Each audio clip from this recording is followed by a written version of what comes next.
Hello, everyone, and welcome to episode 18 of Banishers. We are back, and we're picking up exactly where we left off, which is, I think, still in Fort Jericho. And as of the last episode, we had picked up an activity from Helen Priest. So we might go take a look at that. Yeah, in Flickering Love. Or did we avoid picking that up? Before we take a look at it, let's just see what's in town, because we are finally running a little bit dry on haunting investigations. I think there might only be one left. Yes, we've got a couple activities. Oh no, that's the main quest. And then there's this activity down here. Now, we were talking about it offline rather. At one point in the story, there was a choice from the Dire Mire Marshes to go north to Fort Jericho or south to something else. These people came from the Dark Woods, so it's at least possible that because we never went south, like we didn't take that path, that this activity, we may not be able to go there in this playthrough. I don't really think that's how it's going to work, because I just feel like this game is designed in a way where it's not going to present you things that can never be done, but we were at least talking about it, like, hey, do you think we can even do it? Anyway, let's get on with it. I just want to check out whatever that is, and I don't know how far away it is, like how deep it is, because it might be underground. It really looks like it's that house. Let's go check out the Haunted Mists, Flickering Love, and I think that we went up to it. Let's go up there, because I think that this is Helen Priest. We went inside, we shopped with her, and then Antea said, you know you're haunted, and she's like, well, yeah, but Solomon can't get to me. Her husband was Solomon, I think. Carolina says, of course, been having, a headache, so I may not stick around for too long. Carolina, if we can help take your mind off of it and provide some good entertainment, I would love to do that. If you do need to bow out, I hope that you are feeling better very soon. Assessment at Fort Jericho's forces. This is part of inspecting the house, I assume. About 10 men and women, almost all of them capable of fighting. Those who can't must learn. About 15 rifles, powder and shot for several days, but no more. Next page is the Harrows. About 10 men and women, perhaps less capable of fighting. No idea of the weapons and ammunition at their disposal. Will send a missive to the governor. The Newsmith camp, about 15 men and women, perhaps a dozen capable of fighting. One rifle each, perhaps, ? And we did a pretty good job, I feel like, of taking care of the... Oh, I legitimately did not know that that was a door. I thought we were looking at the map. Why is an echo here?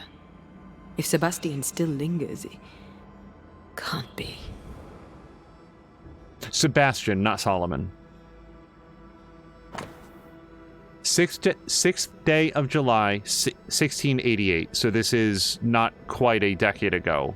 I'm super bad at math. We're in 1695, I think. So, my dear father, you used to tell me that when something upsets us, there is no point in holding it in our hearts. Well, today I have something to tell you.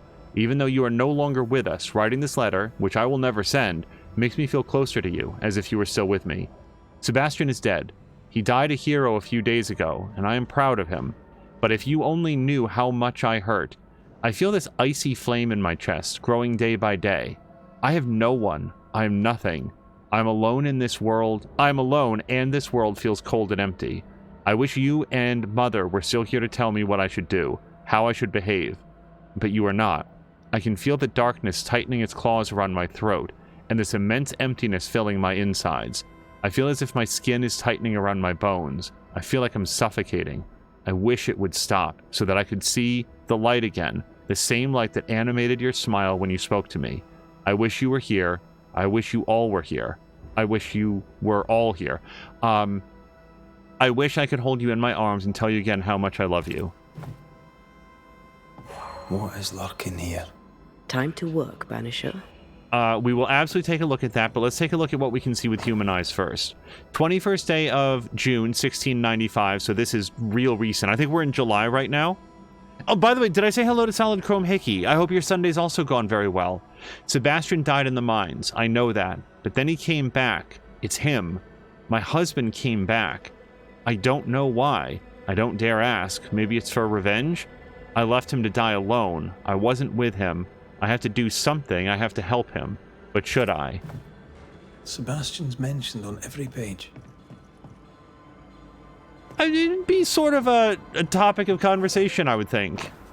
A small wooden box containing buttons, a razor, and a folded handkerchief. In the memory box. All right. Something's nearby. Where is it?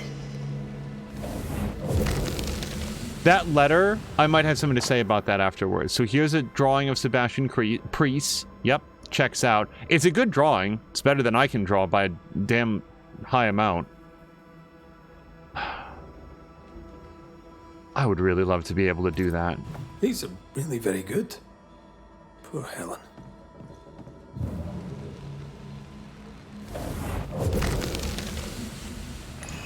I hunger.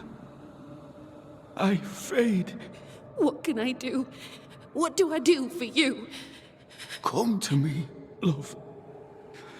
Comfort me. Don't go. All will be well. I promise. All will be well. Helen's desire is so strong, it's constructing a new ghost. The husk sees what she wants and mirrors it. She feeds him from her own essence. No wonder she's on edge. Confront Helen. Okay.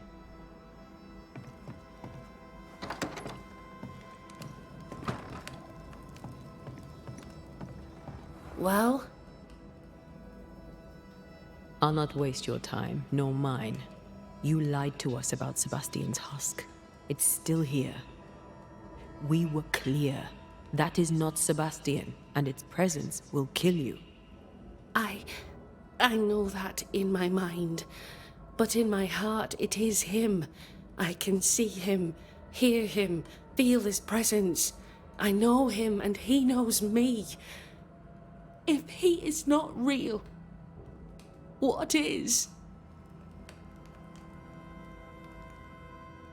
You are real.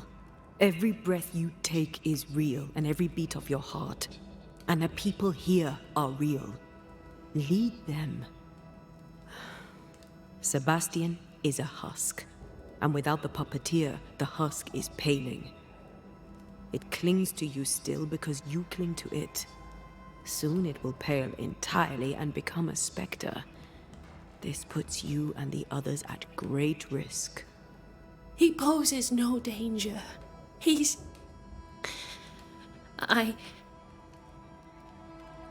Very well. I visit him in the mines. You'll find him there. Take the elevator on the right to the main gallery. There's a tunnel there. You'll need this key. Do what you must, Banishers. And so will I. Go gentle, Helen. Failing that, go hard. Okay, we got the keys. Hello to Dawn Evil. I hope that your Saturday is going well. Hickey's asking, saying it's been going okay. How about you? I am very sleepy just because I woke up very, very early. But better to be tired on the weekends than tired for the first day of work on Monday. So this is all actually according to plan. I hope that you are having a pretty good week as well. Weekend. Helen made sure that Sebastian's name endures. No wonder he clings so tightly. To Sebastian Priest, hero of the people, the just man shall be in rest. Dawn, do you know if you will be streaming at any point this weekend? I know that not everybody streams on the weekends, but I would love to hang out, if so. So the mines are this way. Now, just before we go, let me just take a quick look here. Okay, I don't see anything else. Well, let's do this one step at a time. If we start finding that there's a lot of epilogues that take us to the same locations, then I'll moderate. So I do feel like it's this elevator. These two elevators actually do go to like different floors.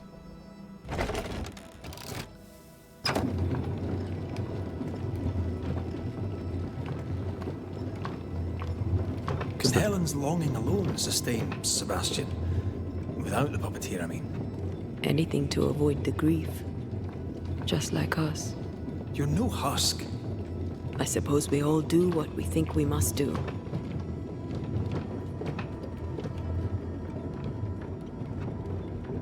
So yeah, that letter about wishing that you could talk with somebody again, wishing you could communicate with them. I don't know if it was this game or what, but earlier this week, I had a dream about my mom, who is not dead. And the dream was, it was so strange. The dream was that they were doing a... Oh there, Sebastian.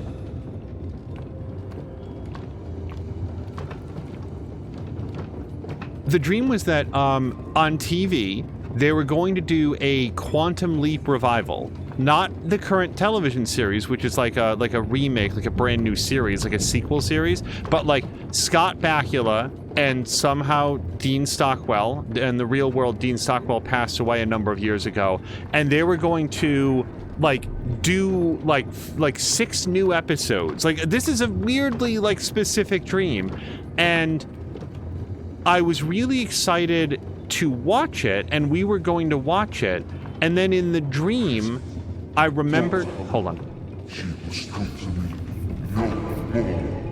He's distressed. It is distressed. It also sounded a lot like it said, she must come to me no more. That's what I thought I heard. In the dream, I was very excited to watch the series, and then I remembered how much I loved watching Quantum Leap with my mom. And yet I'm afraid. I don't want to hurt her. Please, tell her. So I don't want to hurt her, please tell her. Since I don't want to miss that dialogue, I'll try to be very, very quick here. In the dream, I remembered how much I loved watching Quantum Leap with my mom, and how much I was going to miss not having her here anymore because she had passed away.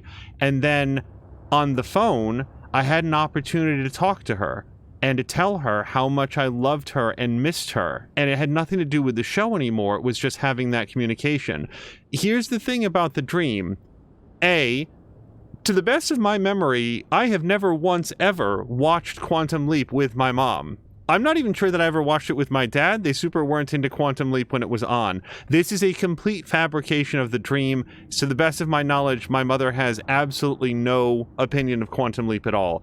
B, she's not deceased. I spoke with her the other day. And C, I haven't actually thought about Quantum Leap since realizing that they did that new television series. And I watched like 15 minutes of it and was like, it seems fine. I don't know. I like Ernie Hudson, but I don't know. So where any of this came from, no idea. And that's the whole story.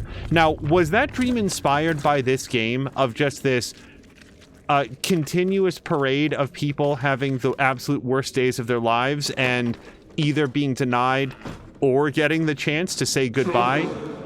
I cherished her as I left. Sebastian, are you saying you want us to lie? Okay, so that one I didn't quite make out.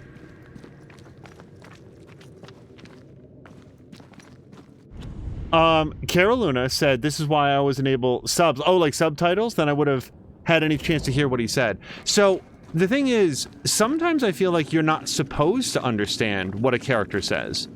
I feel like it's deliberately supposed to be, like, you're supposed to make out some of it, and then maybe it's left up to your interpretation, on, you know, and that sense of ambiguity and uncertainty is intentional. And when you are dealing with subtitles, they tend to just put whatever was in the script. Like, that nuance can be lost. Okay, Sebastian Priest's husk is going to get dealt with here in a second. Oh.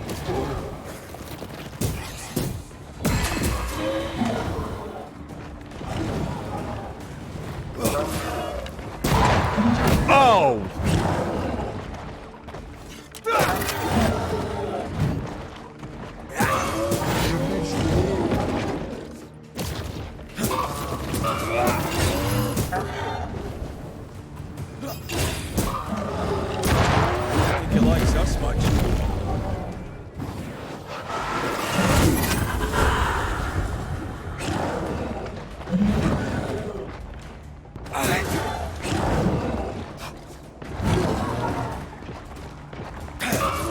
there's other times, like I remember, oh gosh, in The Boys, this is not a spoiler at all.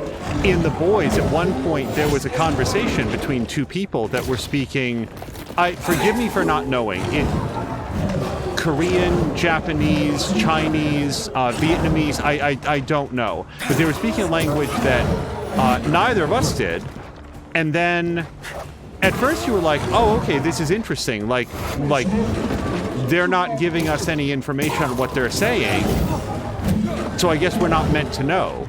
And then the conversation kept going for like 6 minutes of these characters speaking to each other about something, and started to become aware, wait a second, maybe we need to manually turn on subtitles? The husk has Helen's memories no more. They weren't even real memories. Now even his specter is gone. Okay, Caroluna saying he needs to go to bed. Caroluna, have a great night. I do hope that you feel better. Something's here. Hidden. Okay, it might be above us.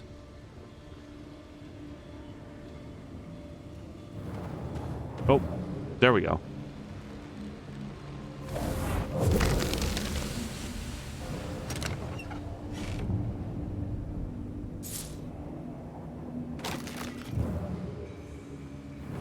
And I want to say that eventually Amazon patched their, like, streaming app so that it would actually turn on subtitles for the segments that it was supposed to be on. But yeah, that was very disorienting. Not like a crisis, but just like that slow realization of like, oh, we can't... We are supposed to be able to understand this, or we're supposed to get the subtitles for this. So then we had to like run it back and watch it with the subtitles on. Linger here.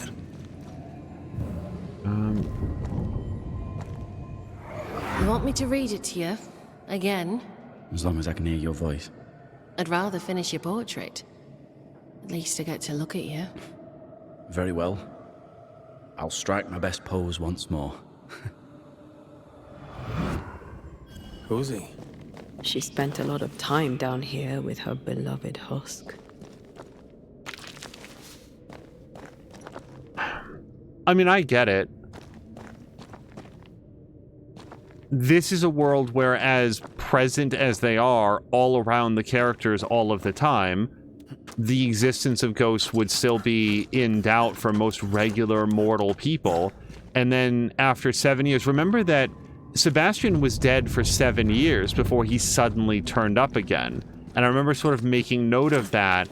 Like, everybody else comes back immediately. Well, it turned out in this case that it wasn't actually Sebastian. It was a replica, a copy, a fabrication by the puppeteer sent out into the world to manipulate Helen Priest.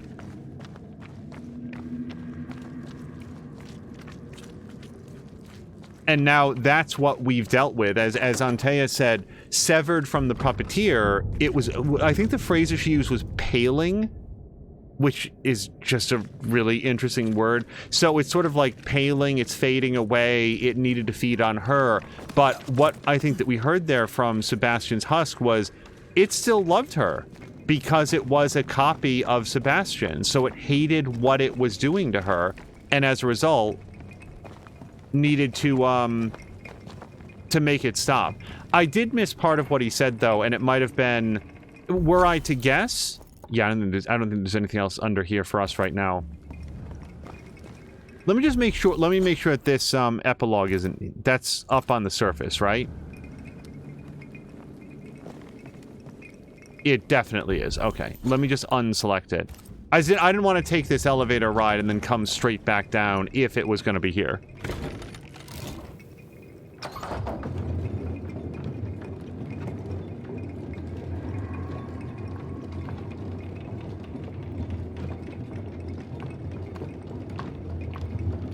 Oh, nuts. Wait, why have I not gotten that? Wait, can we stop this?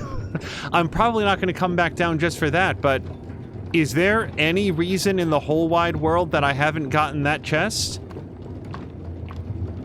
Except that I just didn't get it? Crud.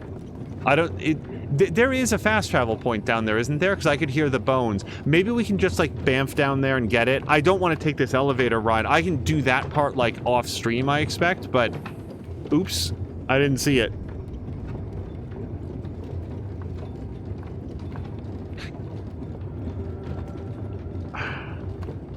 What's the name of the thing?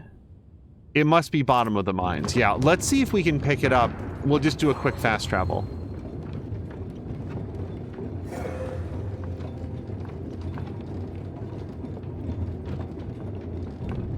Yeah, it was such a weird... To me, like when I woke up, I was very sad until I remembered that every single part of the dream was false.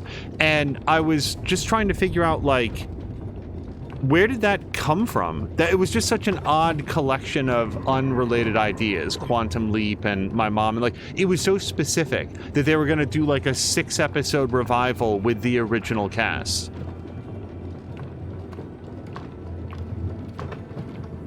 I'll say this about the new Quantum Leap, like the new one that's out there. I have heard zero about it. That is not necessarily a measure of its popularity. It's just like among the people that we know, I would not have known that that was on if it wasn't like listed in like the little TV, like the on-screen TV guide thing, like the channel guide.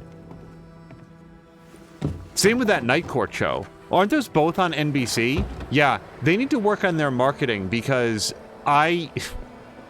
maybe I shouldn't be advocating for more ads in the world, but it just seems a bit strange that these are two pretty high-profile television revivals that neither of us knew was even on until they'd already been, like, through their first season.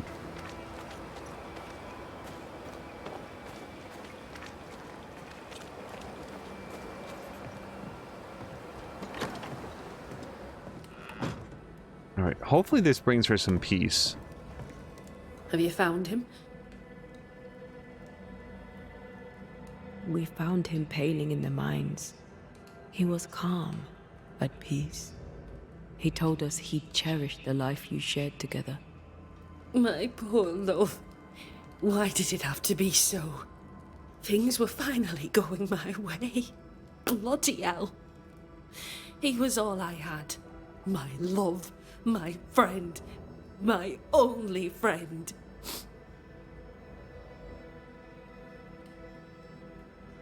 I'm sorry. I wish there had been another way. I really do. I promise you we did all we could. Did you? Did you really? I'll take a moment to myself, Banishers, if you please.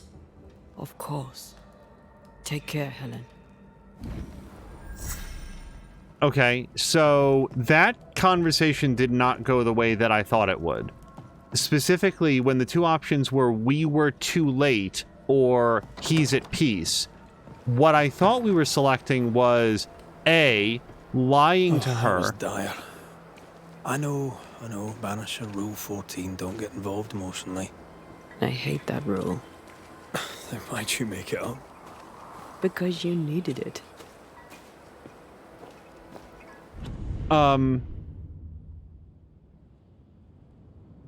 Oh, where we were, I thought the options were tell her we were too late, which I thought was the dishonest option. I thought that what that was going to be was we went down there, but he'd already faded away. He's gone. It's for the best. Or he's at peace, which I thought was going to be the Banishers saying, we have laid the memory of Sebastian to rest. It's done now. And he is not going to trouble you anymore. Instead, it feels like it was the exact opposite, doesn't it? Where when we said he's at peace, Antea said, oh, we found him, he was good, he was peaceful, we sent him on his way and everything was fine. And the trouble with that is A, it's not true because I actually wanted to tell her the truth, and B, now she is even more confused about why we did it. He was fine. He was calm. He was quiet. He was like, no.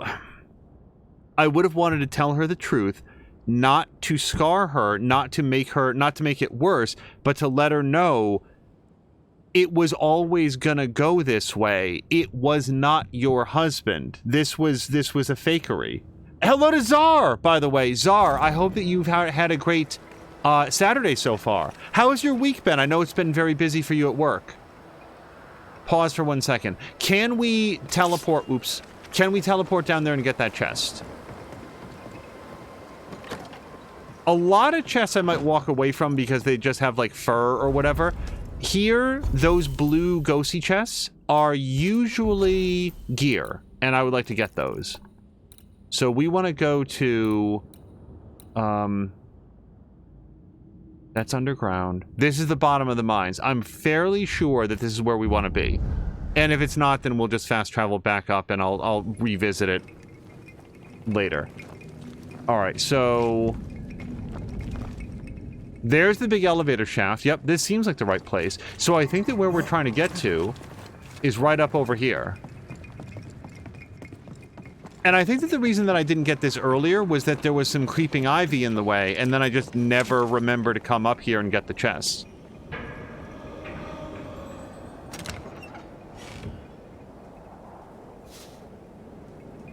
Okay, well, I mean, the witch fragments are, witch stone is money. I really thought it was going to be like another brooch or amulet or something. Oh, that's right! Czar's whole, like, work schedule got shifted around so that now he's on the day shift. He said that they're already getting fed up with the day shift. I can imagine. I shared my thoughts when they just sprung that surprise, like, oh, by the way, you know, everything we told you about your schedule is completely reversed now. Really? For now? Okay. We can take the elevator back up. I was really hoping to skip that step.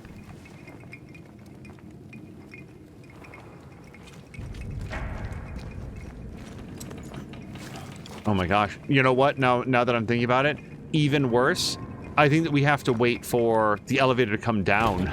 Oh no. All I wanted was the chest. By the way, a more adventurous person would stand underneath the elevator to see what would happen. Would it A, kill Red, B, bump Red out of the way, C, cut to a loading screen and just respawn Red next to the elevator safely, D, kill him, which I don't remember if that was A, honestly.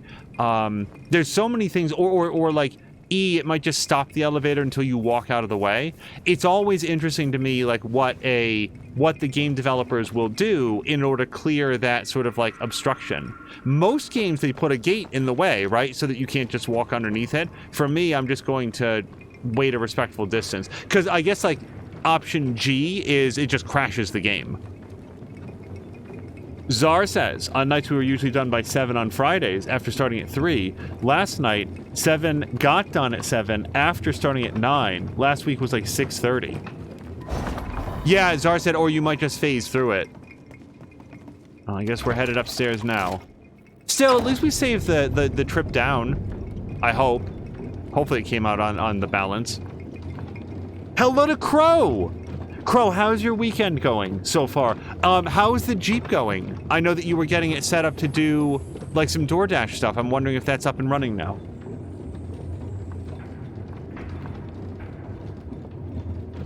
I should note, A, right now we are nowhere near the end of the stream. However, this stream is just necessarily not going to go as long or as late as some might, just because, again, woke up really early today.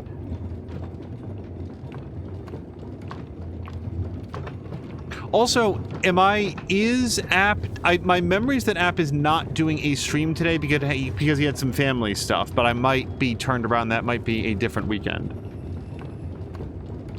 Crow is saying that they have everything sorted except for one last bit of wiring and the windshield wiper motor. And Crow is confirming that he had some family stuff to do today.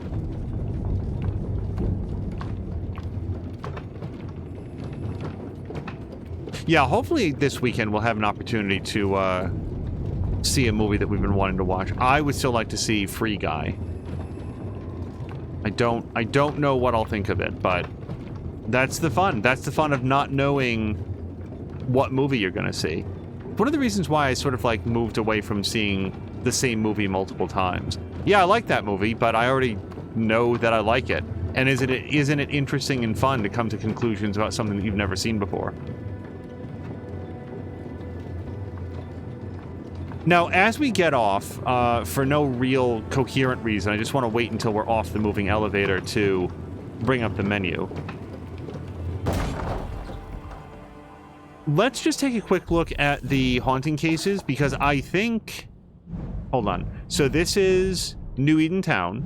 This is the Dark Woods, where we've done most things. Rescue mission we can't go on. Picture of Health, interestingly, is not shown as being resolved. And actually, there's one more over here that we haven't done in Dark Woods. And then this one here also has one. So it does look like there's two... Just taking a look through. There's two, undone haunting cases, I believe, and maybe some of them are not available to us because of decisions made. Zara's saying, it's Ryan Reynolds, at least it'll be funny. I hope so. Green Lantern was not very funny.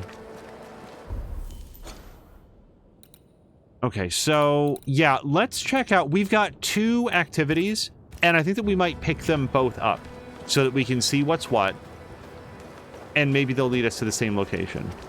Hey, Ferdinand. Mr. Miller, sir. Thank the gods for your safe return, Banisher. I heard you saved some lives. That's good. Everyone is grateful for what you've done. I'm grateful for what you've done. You could have shown her kindness, but you showed her steel. The captain wasn't so kind. The captain had steel. We'll miss it. We'll see. So, how are things? Her ghost is gone. Things are good. Would you like to make a little extra money? I have some work to be done. So, you have a job for me? I do. Trade, you see, is difficult throughout New Eden. Your face tells me you're not surprised. We have a depot.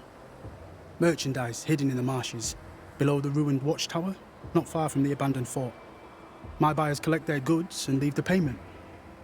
I'm unable to go without closing the store. I need you to get me my money. Of course you do. I suppose I should be happy that you'd trust me with it. I'll see what I can do. Your stuff looks good. Let's trade. Now, my friend, we are conversing. I wanted to see if he sold some linen, because we're already favored, but it doesn't look like it. No. Maybe once we do this mission, his stock will fill out. Farewell to you, Mr. Miller, sir. I'll always be glad to see you, my friend. Come to me if you need anything. Also, Zara's saying that the streamer that he just came from just finished the stream, sorry, the haunting case that I was referencing, like the one that I'm currently missing. I'm curious if that was ultra average gaming, because I know that he's all, I think that's the name, has also been playing this game, but at one point I glanced and saw, oh, I think he's further ahead than I am, so I stopped watching and didn't want to learn anything more about it. So, up or down? I'm gonna vote up.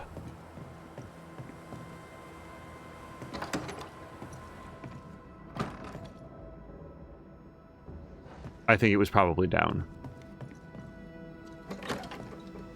And it was ultra average gaming. Well, I hope that he's enjoying this game as much as I am. He's made fast progress, because I think that he started a little bit after I did.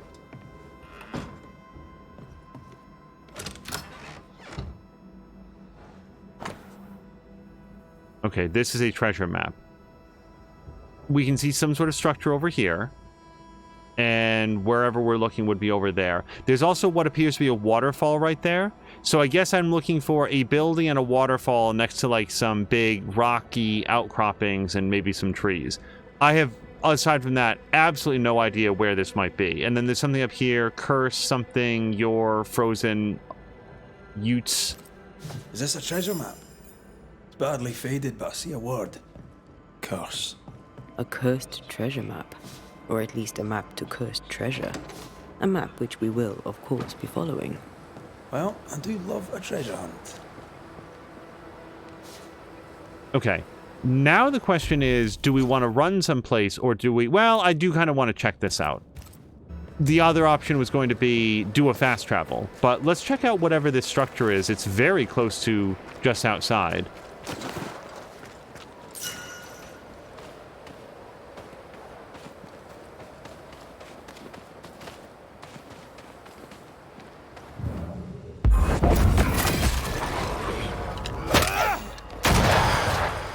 Stay put.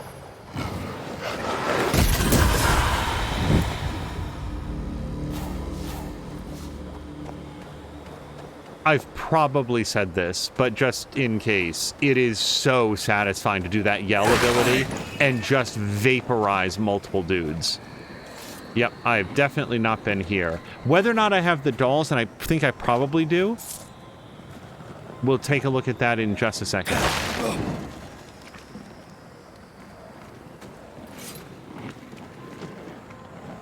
Another curse.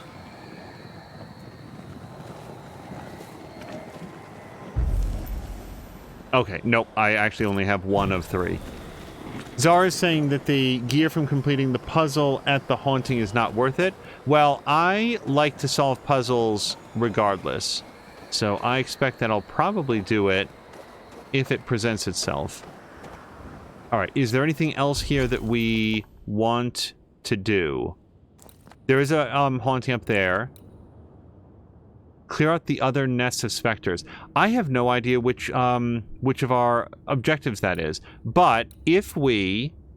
Lost chest. Completed. Oh, that right. So let's head up here, and then we'll see if we can do therapeutic obstinacy after we visit the question mark.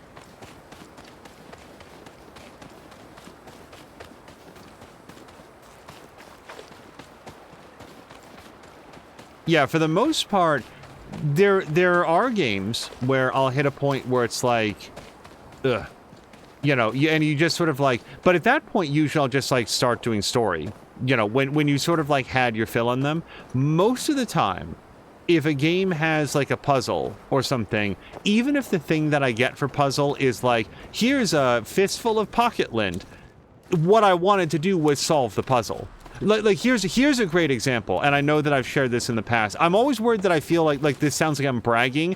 I am not bragging about the fact that it takes me about between 45 to 90 minutes to solve a particular riddle in Dishonored 2. That's probably way too long. Hidden. And other people can solve it faster. But when I saw that riddle, I still sat down and I solved it. And then You sense an angry big fella too. Oh, is it Scourge? Let's summon it. Yeah, as Silent Chrome Hickey says, I like the story of it. So... It is a Scourge, though, right? Reveal yourself! Oh, hello to Asperby! Ready and waiting. Asperby, your event is tomorrow, isn't it?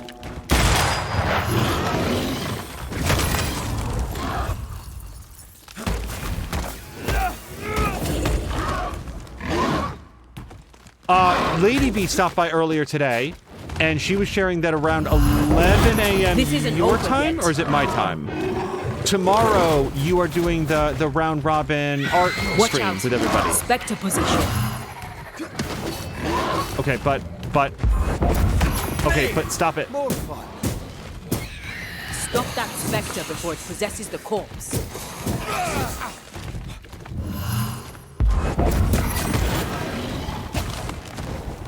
The point was, in the puzzle that I'm describing, the reward for that is that you don't have to do the level, but I wanted to do the level. I just also wanted to... Did I miss? I did. You shouldn't stay in there. I wasn't really planning on it. Okay.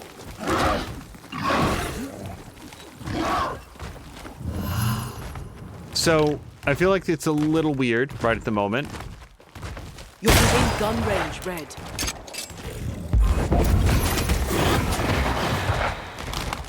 Oh! Ow.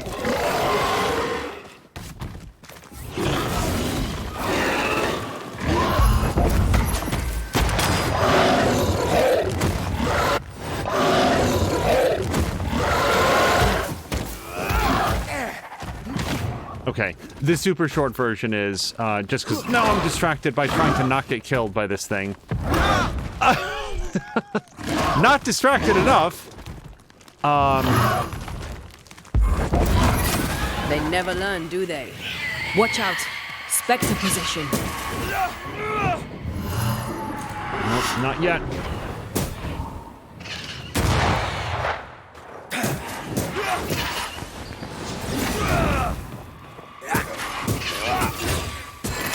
I'm right here, you know.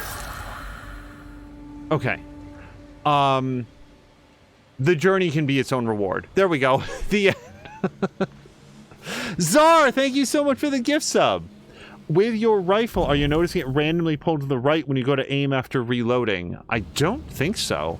I have sometimes, so there have been times when I've really messed up the aim on it, but that's usually it going up or to the left, and I want you guys to know that every single time that has been me being clumsy with the stick.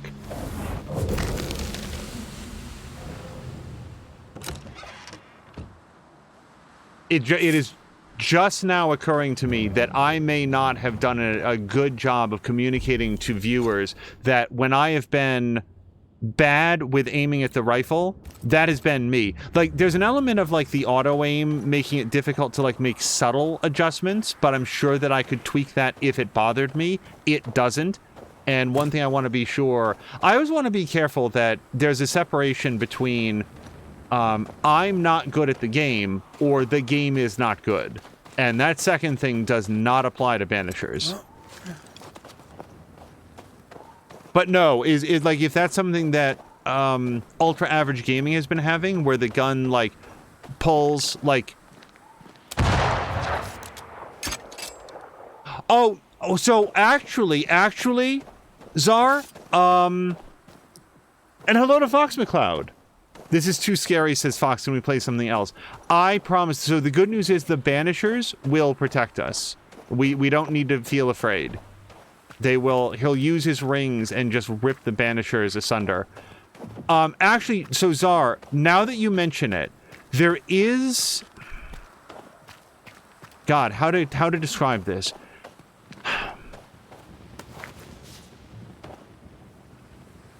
I think I do know what you're talking about, but the thing is, what I've learned is that if I let go of the aiming button while the reload animation, like just before the reload animation ends, then it will quickscope correctly. I want to see if I can make it happen for you guys, because now that you mention it, but I'll say this: it's rare. And it only happens, like, under very specific circumstances. You all hear it, though, right?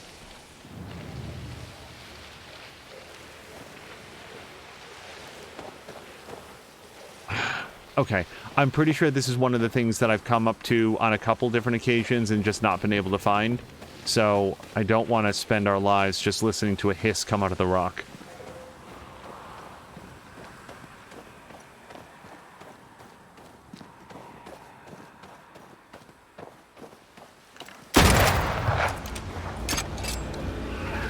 Yeah, so I'm having a lot of difficulty replicating it right now, but to answer Czar's question, there have been a couple times where, when trying to aim at especially distant things, like, I would have it, like, all lined up, and then when I went to, like, aim at it, the aim would come in, like, multiple degrees to the right. And I don't know how to make it do that, but I do think that I know what you're talking about. Swarming specters. Force them to appear with the right words of power. I'll try to call it out if it happens again during the stream, because I think I know what you mean. So, I think it's Make Manifest.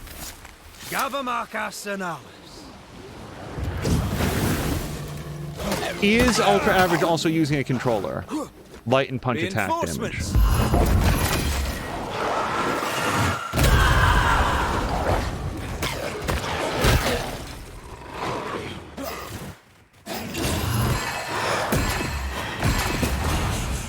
Sit down.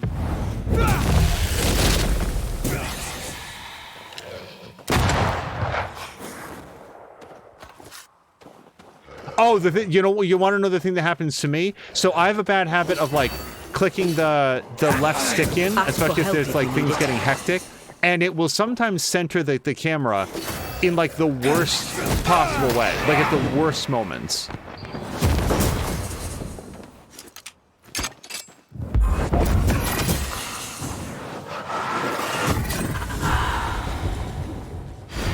But that's me clicking the stick. This isn't over yet.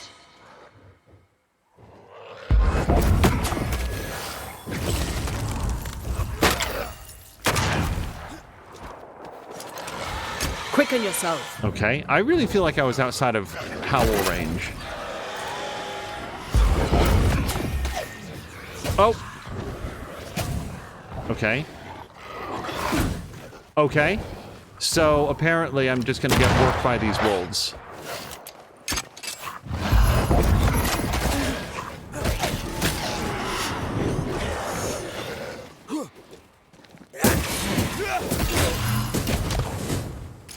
I can't do that. I can't switch. Yeah, I've completely run out of Antea. Okay, I am not in the mood to get killed by this, so... Try another one. Okay, that didn't work.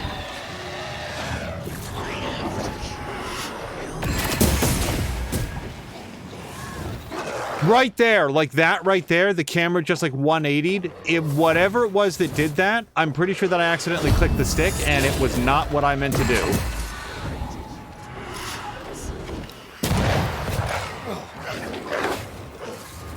Have some of this.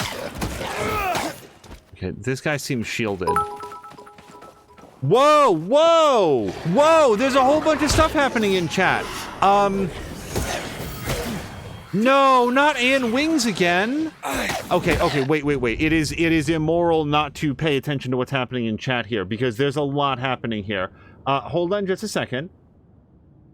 Let me scroll back. Princess Casey, thank you so much for the resubscription. I really appreciate it. I hope you're having a great Saturday, for sure.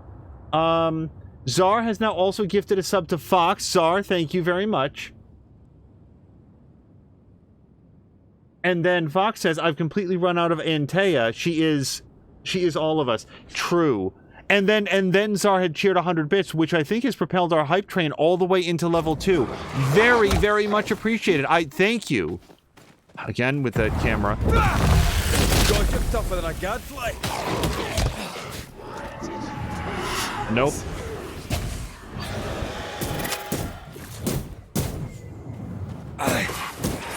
Divert your focus. The veil shields this one. You're done.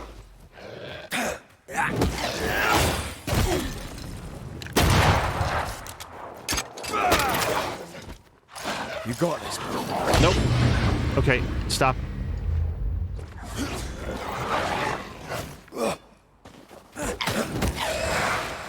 Bloody mongrel. I think it's no coincidence that Anne was near Wintergreens again. Let's find the remaining ones then.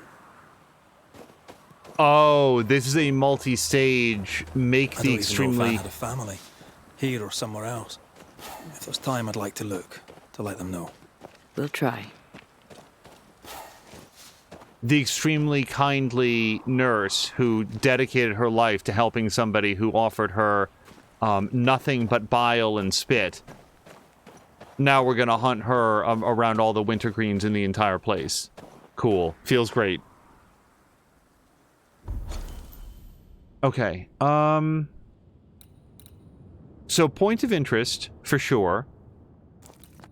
And then we've got another one up there. I wouldn't mind doing that. And the thing is, so here's the thing about the point of interest. They're almost certainly like combat challenges. And I feel comfortable at this point, like, tackling those off stream if I really want to. So let's see if we can head towards therapeutic obstinacy. Because that's our next closest Anne exorcism.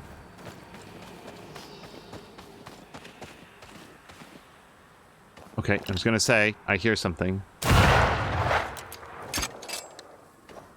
So, Zar, let me ask you a question, because here's information that I will solicit. Soul shards. Those are like regular crafting materials, or are those currency? And if I'm not meant to know at this point, then please don't tell me. But I feel like they're just regular ass crafting materials, and it's one of those things where I haven't wanted to go looking because, again, it might be more information than I'm actually after.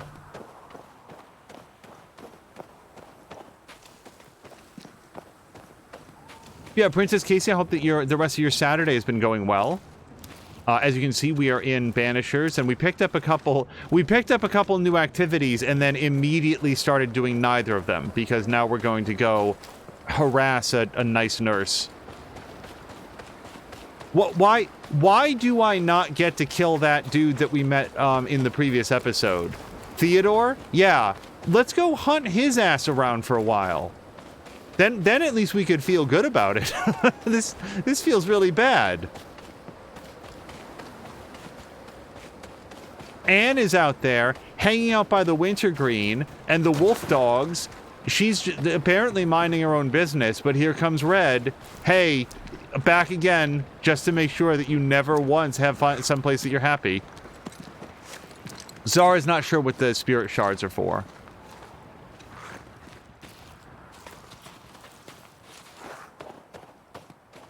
I have not...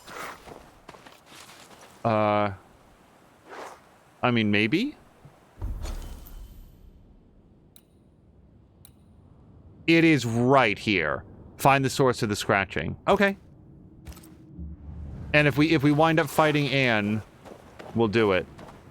They really want you to know that you fucked over like a really nice person here. They're gonna make you do it again and again. At the end, I'm concerned about making this joke because somebody might like lean in, so please do not like correct me on this. That at the end of the game, it turns out that Red has like all of these events have been the hell of Red's own making. Him just reliving the same shitty mistakes that I made him commit. One of them is Anne Wings over and over and over again.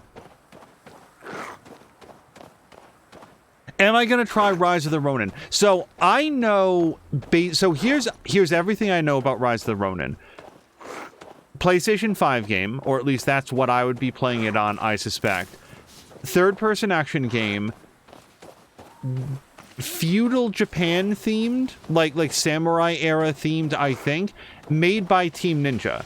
Now, Team Ninja made Ninja Gaiden, which I loved, and Ninja Gaiden 2, which I loved more, and Ninja Gaiden 3, which I did not play because by all accounts it was not good. Maybe it got better, or maybe the reports of its crappiness were over-reported.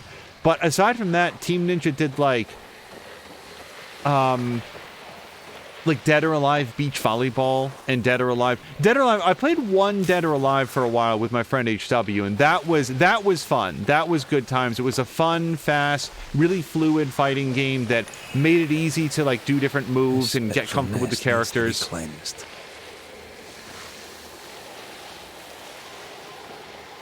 But this whole presentation is me saying that Team Ninja has had sort of an unsteady track record with me.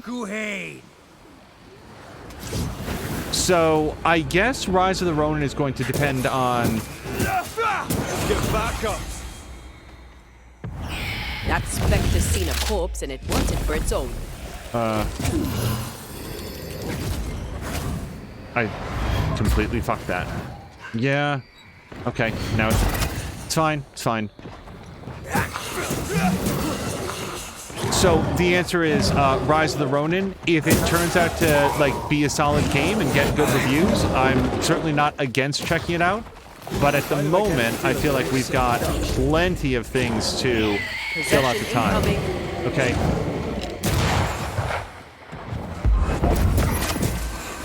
I can help.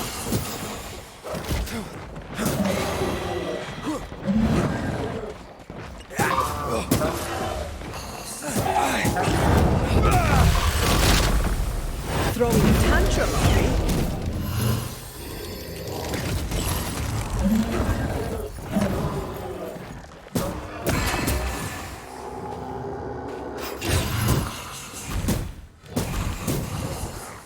Okay, I think I mostly want to be red so that we can fill up his... Okay, that was completely unnecessary. Is that the sound of a corpse cocking its gun?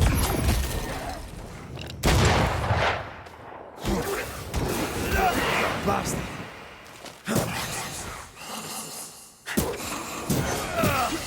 What I was starting to say there is, it is possible that if Rise of the Ronin comes out and strikes me in like a certain kind of way, I'll be like Did we miss a few? enticed to try it out early. But at the moment, it's one of those games where it's like, I just don't remember having heard of it before about like a week ago when people were like, oh, it's almost out.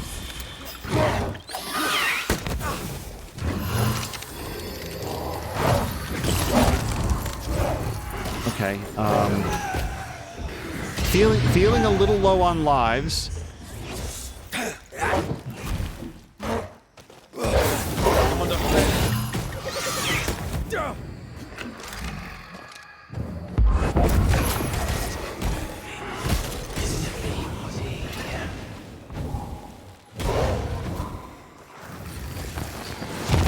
God, you're tougher than a gadfly.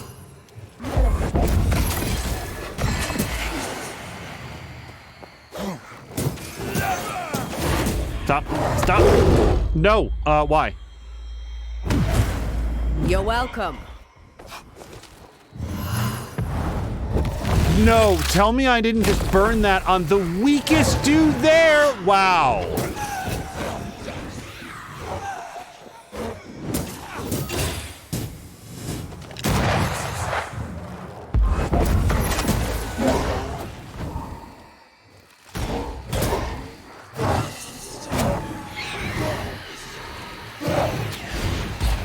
Punch.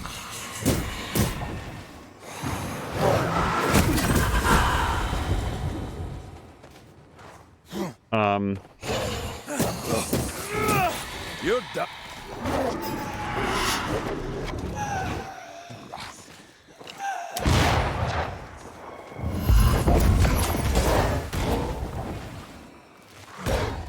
Yeah, I feel like I had this dude, Bones Mackenzie here, and Anne right next to one another, and I hit Banish and somehow managed to intercept the like low-level rando specter that just happened to instantiate right at that location. I just didn't see them maybe before that.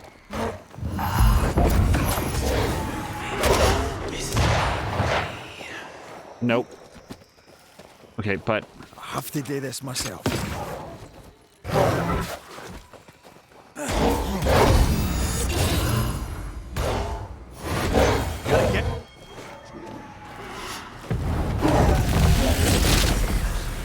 okay, that dude is taking no damage, which may... So, they do become shielded. I have to confess, I'm not exactly sure on the mechanics of that. You're wasting your time on this.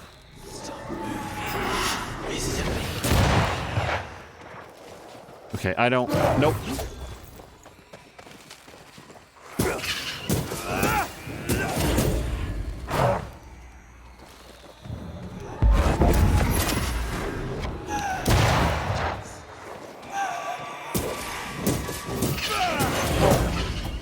Okay, now I really want to use this on Anne and no one else. Okay, so I think Anne is gone now. Like, gone, like not at this location. So there's gonna be one more wintergreen patch that we need to intercept her at.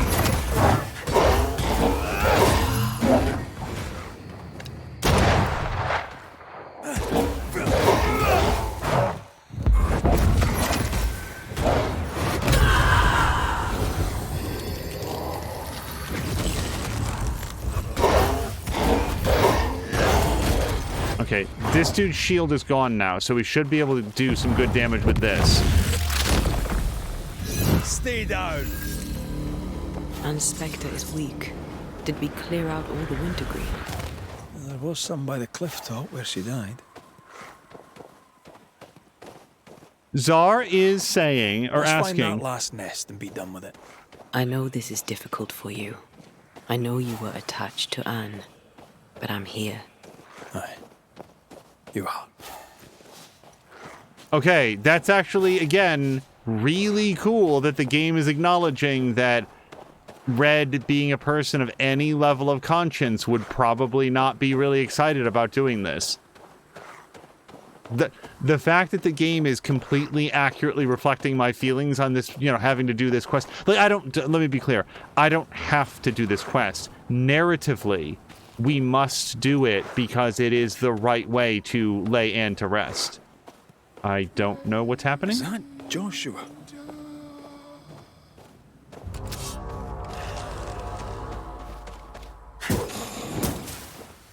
There's more of them.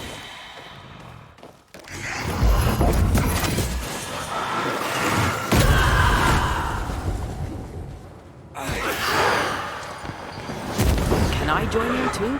His ghost is pale. Unavoidable, really. Perhaps we'll find his spectre at the memorial.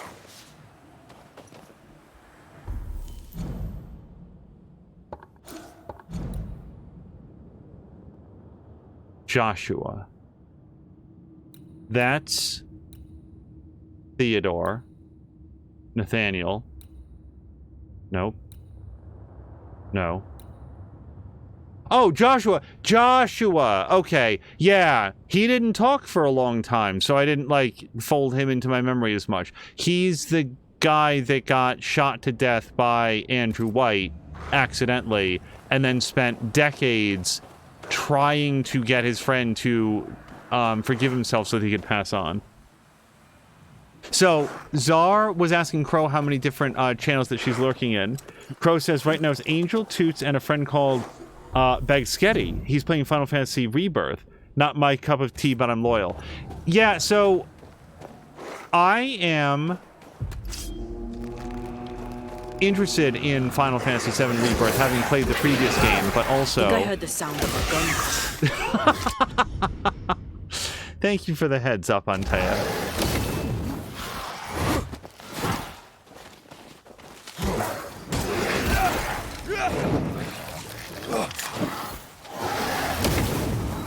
Okay.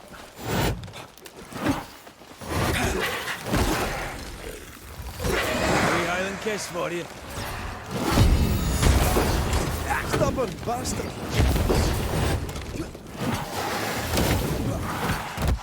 Okay, I apparently can never not get shot by that, so we're gonna have to punch these guys out of their bone bodies.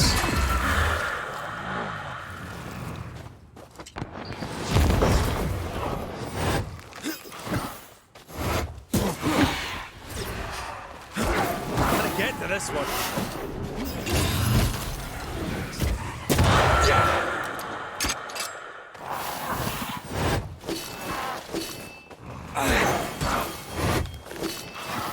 I think that when he flashes, that might be unblockable, unparryable. I could be wrong.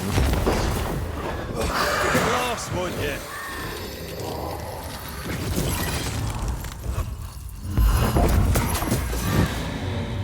Okay. We should go to Joshua's grave to end this. Yeah, Joshua's been at this for way too long. There's Andrew's grave, so they did bury him. Hopefully he's near his friend. Czar, thank you very much for gifting this up to Kaz. Kaz, and I hope that you're also having a great Saturday.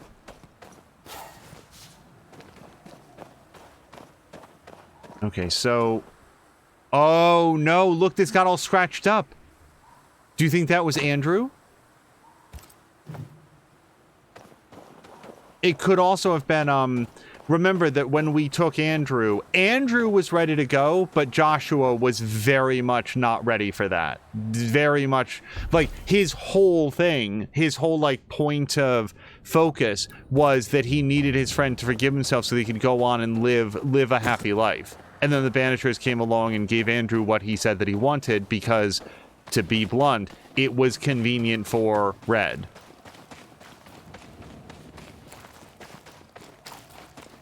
Kaz says that they are having a good Saturday.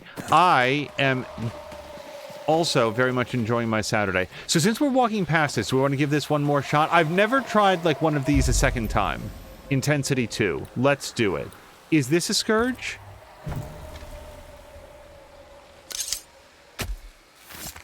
Show your shape No. in flesh. You would think that having done this enough times, I'd be able to tell the difference between a Scourge and a Make Manifest, but Shite. still bad at it. Present yourself.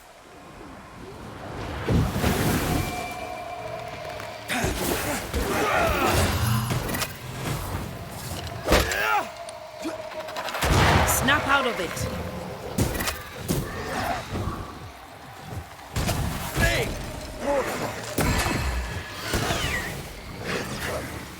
Make a run for it. Okay. Dude.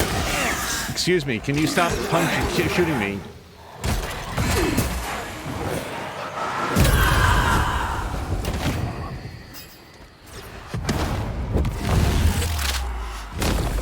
If I fail this right now, this will not be from the fact that it's intensity 2. I'm just doing a bad job.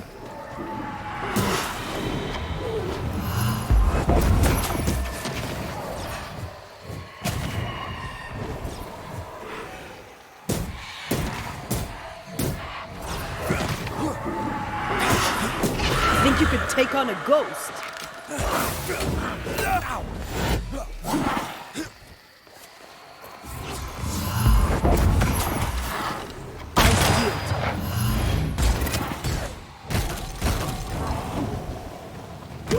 Oh, God. So, yep. Put a stop to that.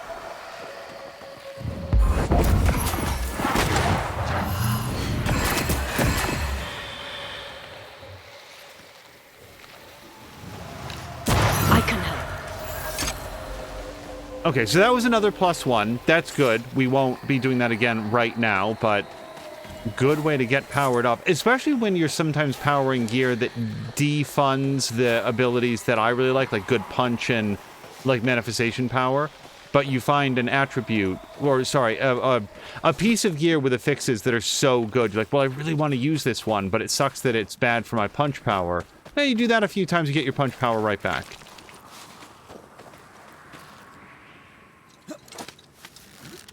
So, Kaz, Crow, Czar, I think you said that you're at work. Solid Chrome, Hickey. Does anybody have anything fun that they're playing this weekend? This is our second Banishers stream right in a row. Because I have really been looking forward to more story progress in this, and it's just damn fun to play. Hey, did you guys hear that they're doing a sequel now to The Accountant? If you haven't seen it, The Accountant is a Ben Affleck movie. I can't speak to, like, its overall quality and, like, the world of film. And if I'm remembering correctly, there might be a very compelling case for it not being an extremely, well-considered, sensitive movie. Because I'm trying to remember if it's established in the movie that Ben Affleck's character is, like, on the autism spectrum. I may be misremembering that as being a character detail. I do remember enjoying the movie a lot, and so it's a little bit surprising that now, I think well more than a decade later, they're talking about doing a sequel. Princess Casey is playing some Assassin's Creed Remastered tomorrow. No, I've definitely seen some of Remastered because I think that that's the version that App played. Crow is continuing with her second full Baldur's Gate 3 playthrough with no mods, trying to make different decisions and going different routes. Can I ask, so A, are you playing a custom character for your second one? Because I think that based on our earlier conversations, you did for the first. And also, what were your two character classes? As presuming that that wouldn't be like a spoiler or like, you know, power gaming or anything. I'm just curious. Because I am... That sounds like Joshua.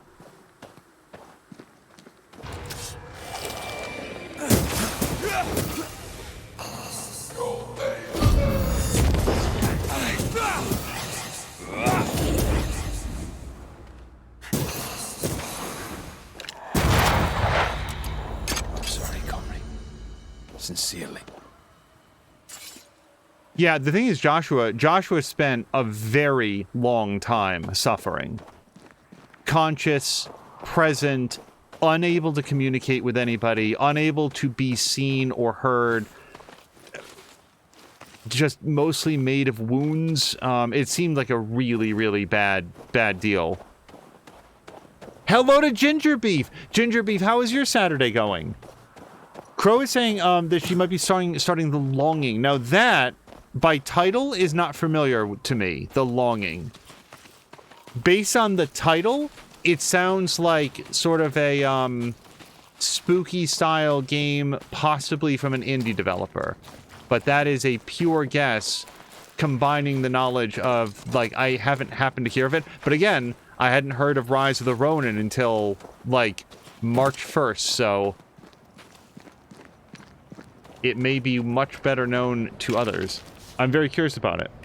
Custom character both times, and she will explain in a sec. I guess my question about Baldur's Gate 3 would lean towards, is there any class or specific archetype that, just for, like, utility reasons, you'd be like, no, this is the one that you should never take? You know, like, here's this, like, subclass of cleric that just based on the game mechanics is just completely underutilized. All of your abilities are basically just not important. Interesting. Crow is saying never take Bard. I've heard a lot of people talking about, like, College of Swords Bard. That's like, it seems like that's sort of like a popular choice with a bunch of people. I am neither pro nor... I will say this, Bard as like a character class has just not really ever been my jam. I feel like Paladin, Ranger, even Fighter, like the Battle Master Fighter, the one that can do like all the superiority dice and like buff up their allies. Something smells dead. The infirmary, perhaps. Follow your nose. Okay. Time the hell out. Where...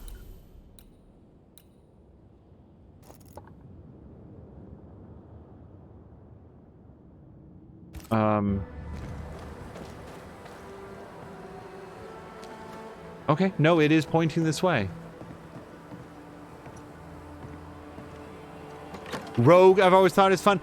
Druid is another one. Like, thematically, Druid always seems really cool, but in terms of the actual mechanics of playing one, I've not ever really gotten it. Like, Druid seems like it would be neat in like a tabletop role-playing game, but in terms of like Neverwinter Nights 2, I don't know from Baldur's Gate, it was just always difficult for me to wrap my mind around like what role am I playing mechanically within the party.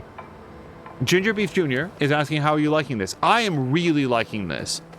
This has a combination of a combat system that I enjoy doing with stories that I have really enjoyed uncovering. I tend to like games that have like an element of mystery and games that show the effects of your choices in a variety of surprising ways. Like, they shouldn't feel random, but they should feel like, oh, that... Like, I guess I'm surprised and impressed by the number of different ways that the after effects have echoed through, including like, oh, that makes perfect sense in this world. I just didn't know that that's what was going to... Like that the game would reflect that. So, for all of those reasons, I'm having a very good time with this. Harmonious Square is saying Druids are awesome. She loves Druids. She always plays them. That's why she decided to go against her better nature. First run was a rogue. Very much not her normal fare. I think FARE is correct there. I think. Casey is saying, I agree with you on your opinion on the games that we like. Yeah, Druid is like thematically, like you look at the spell list and it's like you get like Entangling Vines and Good Berries. Like Druids seem like they're super cool. Reinforcements to play like at a table with physical dice with other people with a DM who understands like, okay, here's the class fantasy of being a druid. Mechanically in like video games, I always feel like I just don't know how to like do druid. And frankly, I have the same concern about paladin. Like paladins are supposed to be like holy warriors. Follow my voice.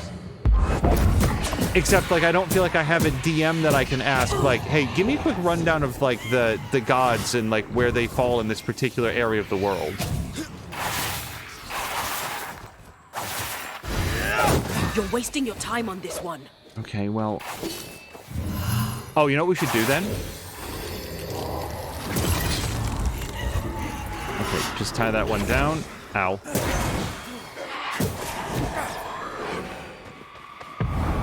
Once more with healing.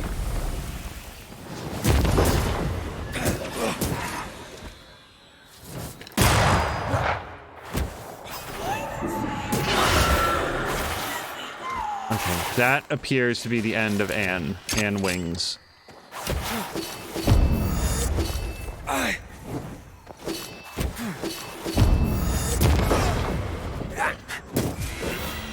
Life to the living. Death to the dead. Okay, I was very bad at that fight. In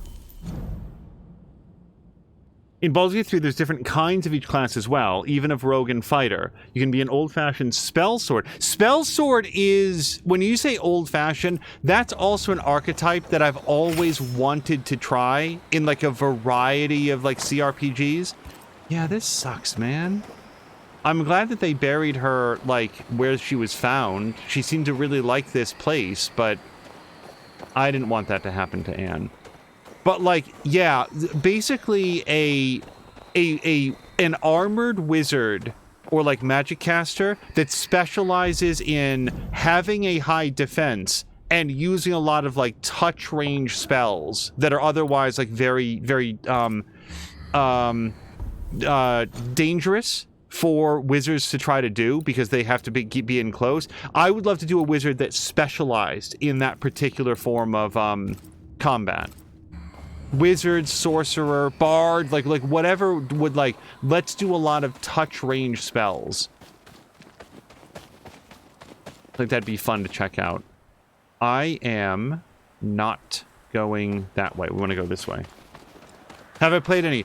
I have played a very, very specific part of Baldur's Gate 3 multiple times, and that is right up until the point that you first set foot on a beach.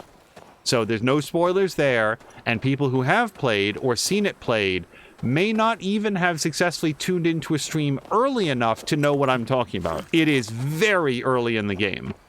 And most of that has been just trying to, like, what's a good character that when we get out of the intro section, I'm going to look at this character and say, yes, this looks the way that I intended. Okay, we've got a tunnel. Sorry, let me just take a quick look, because I was fighting a lot.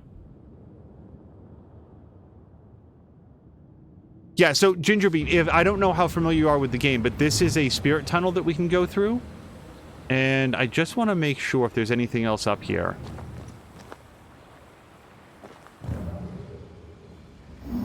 The other thing about druids that's super cool, and I assume is well done in the game, is the ability to, like, shape change. I have not seen a lot of Critical Role. From the section that I have seen, Marisha Ray played a druid in the beginning of, like, season 1, and I assume all the way through season 1. I don't actually know. And she was always shape changing to, like, a shark or, like, a, I don't know, like a badger, whatever else. Okay, that's just the tunnel again. Shape change is amazing, says Crow. Yeah, so Magic Missile. So when I played the original Baldur's Gate 1, and then Tales of the Sword Coast, I think was the expansion for that, then Baldur's Gate 2, and then Throne of Ball. I never actually completed Throne of Ball. That was a very long game. I really enjoyed it. Specifically, you want to know what happened to me with Throne of Ball? After multiple games of toting around all of my bags of gems and never selling them because what if I need them later for something, I think near the end of Baldur's Gate 2, I wound up selling all of my gems even though I didn't also really need the money. I was like, let's just simplify my inventory. And then when Throne of Ball came out, and I maybe I'm mispronouncing it, Bale, I don't know what it's called. they actually introduced a brand new crafting system that made use of your gems, if I remember correctly. And I was like, you have got to be fucking kidding me. And, like, I wasn't, like, super bitter about it, but it was like, man, are you kidding?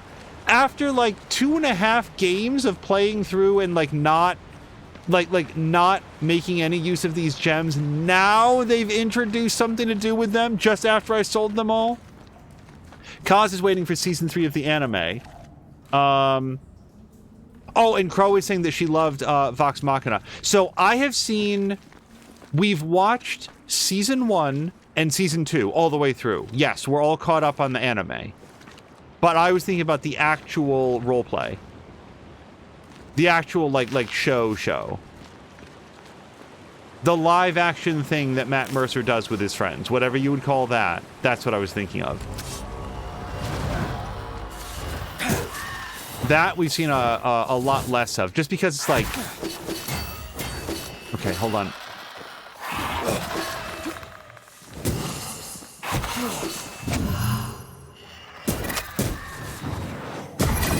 Boy, when I get the timing on the parries wrong, it is way wrong. Okay. Just look up here. Yeah, we'll grab some flowers. But yeah, in one of those, like, super early episodes, like, Geek and Sundry era, like, waiting for them to arrive because it was actually broadcast live. It's just them in, like a conference hall. Not a conference hall, but, like, the meeting room in the basement of a church is what it looks like. Like, zero production values, just a group of friends getting together. In those, remember there's, like, one episode where, like, Marisha Ray turns into, like, some sort of, like an underwater creature. In my memory, it's like a dire shark, but that's probably not exactly what it was. And I just being like, oh my god, like, you can just do so much with this character class. Wow, Kaz is actually completely caught up on the live campaign. So that's campaign 3, right? They're already, like, 80 some odd episodes into that, I want to say. So, excuse me, I don't think that I want to get into it. There was one particular character that we had a strong reaction to in Exandria Unlimited. And it was the topic of a lot of conversation. This was like part 1, season 1, section 1 of Exandria Unlimited. Enjoyed every part of it. There was one character that seemed a little bit disruptive. And I mean the character, I can't speak anything for like the person playing this character. But also, I'm not sure that like this is the venue to like really dive into it. And public figures tend to get like weird amounts of like... Watch out! Spectre position. Harassment, and I just don't ever want to be even slightly responsible for that, so...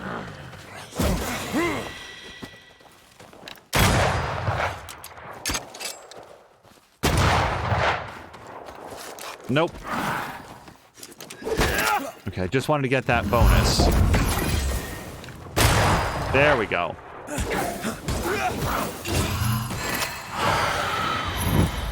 Yo.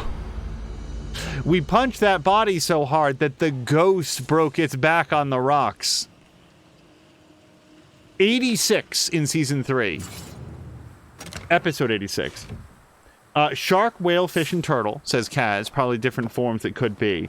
They're currently filming live season 3. Campaign 3. Haven't seen anything of that. I've heard my bestie watches it and had to tell me all about it. Yeah, Exandria Unlimited is a great low commitment way. Like if somebody came to you to say, if you were ever to say, just you, generic you in the world, Critical Role, what the hell is this? What is everybody talking about? Exandria Unlimited would be a really good way to get into it. And just like any sort of like D&D actual play, I'd say that it takes an episode or two for you to start like getting a handle on where they are, who they are, what's going on. But it's like 6 episodes in total or something for Exandria Unlimited, at least that first part. And like, I I really, really loved, is it Robbie Danton? Am I remembering the person's name correctly? Like the actor's name? That dude is like cool as ice. He had so much fun. He did such a great job of like playing into and off of the other people. I loved his character. Allegedly, it was like the first time that he had played D&D, like this experience. I think I remember that correctly. I just really liked him and his character a whole bunch. It's also an opportunity to get to see Matt Mercer like playing D&D, which he's kind of one of those forever DMs, and I mean, it's probably a good thing because he's extremely good at DMing, but you actually get to see him play. And I distinctly remember in episode 1 of Exandria Unlimited, which, if anybody isn't aware of this at all, it's sort of like a spin-off of like the main campaign, but set in the same world. If I can afford to say one thing that happens of no narrative consequence at all, so it's not a story spoiler or anything else, in the very beginning, near the very beginning of episode 1, the characters show up, they're introduced, Bria Iyengar, who was the DM, and what a DM she is. Like, I was just saying nice things about Matt Mercer. She's awesome. Like, I really envy their ability to both improv and to describe things with such a high degree of, like, clarity and specificity. They're so good with their adjectives, the way things look and sound and smell and feel. They're so good at it. But sometimes it's a little bit difficult to like get things wrangled together. So at the very beginning, the characters have been introduced. They've started to improv a little bit. They've had a good time, and it's close. Reached that point where, at least as a viewer, I was sort of like, okay, so we know who's here.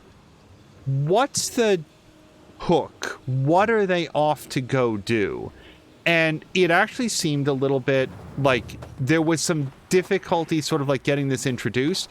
So Matt Mercer says, hey, in character, completely in character. He goes, hey, everybody, I have this thing that I think it was passed down to me by my great-great-grandfather, but it's a really cool trick. Let's all follow me. And he gets everybody together, and he goes out into the street, and he's like, watch this. It's a super cool trick. I'm going to take this quill, like a writing quill or something like that, with something that would point, and I'm just going to flip it up in the air, and whichever way it comes down, let's all go that way. And this was so clearly, to me, Matt Mercer handing the DM a get everybody going in the right direction card, where he was just going to flip this up, and then whichever way it pointed would lead them to the story. Now, the reason that I say that this had no narrative impact is that they immediately did not do that, and then they were able to get into the story, and it turned out to not really be a thing. But I watched him do this with all this, like, the joy and energy that was appropriate to his character, while simultaneously understanding that he, as a showman, as an entertainer, as an actor, and as a veteran DM, understood that it was time to get the ball rolling. Was that Abigail Rumble? I think so. And that this would be it. Hold on. So Abigail was the doctor. She was the doctor, right? Gauntry. Cotton Gautry. No. This person. No, that's Bethesda. Who is Bathsheba? Who's Abigail?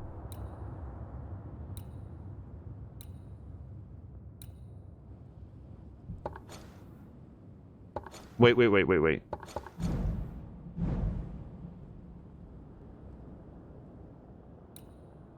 That's Evelyn. You have something, let's just go up and find out, because apparently I don't know who Abigail is right now. Inner is going to turn Inner to thank you very much for hanging out. I hope you have a great evening. But I just thought it was so smart and well executed that Matt Mercer was like, hey, everybody, watch this, and does something that is absolutely unmistakable as, like, just a handoff to the DM.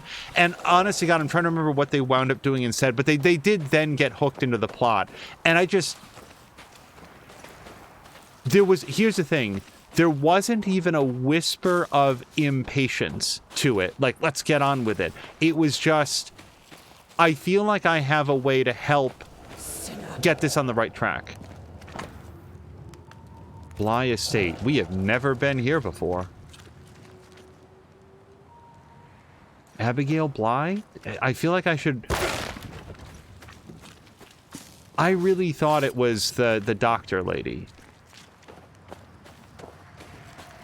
Kaz says, I hear a spirit orb. It's open to the cow episode in campaign 1 to really enjoy the series. Cow episode. That might be later than I've seen. Which is, by the way, no harm, like, you can't not have a conversation about something that old. I just don't remember a cow episode. Oh, really? Okay. Yeah, we can do this. See that corpse? I could use a ritual. As Kaz says, you get to see Matt the actor rather than Matt the DM. Make manifest? My voice commands you! Unveil! I'm right here, you know. Corrupt accountant? Hey, we were just talking about your sequel. Put out that light.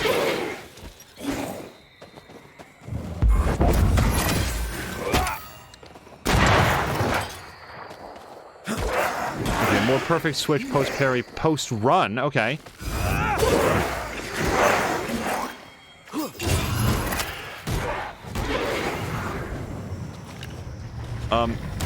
This isn't over yet.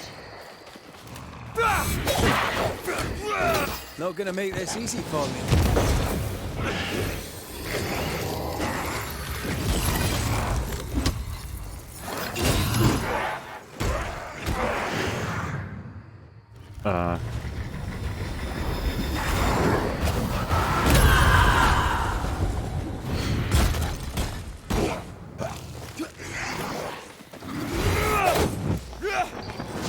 Stubborn bastard!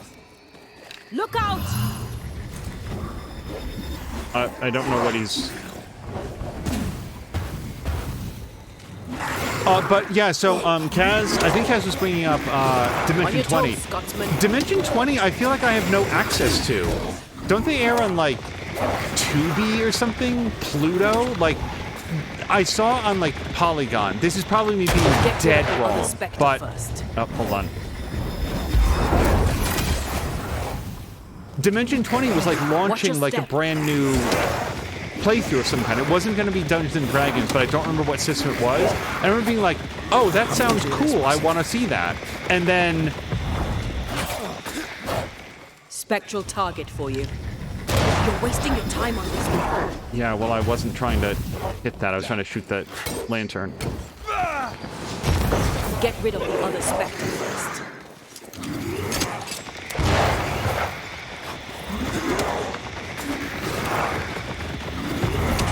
Almost there.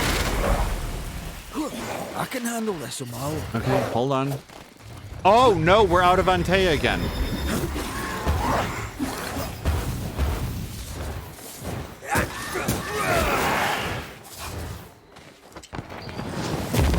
You're wasting your time on this one.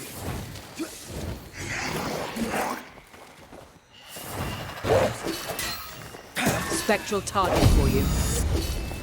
Okay, I hit the wrong button, unfortunately.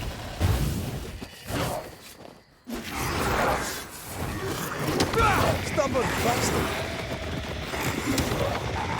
The thing I was saying about, like, whatever the playthrough was, this was like last year, the year before, and then it was like, I was like, oh, that'll be fun, we'll check it out on YouTube. And then when we went looking, couldn't find it. So then we, like, looked at the, like, article more closely, and it was like,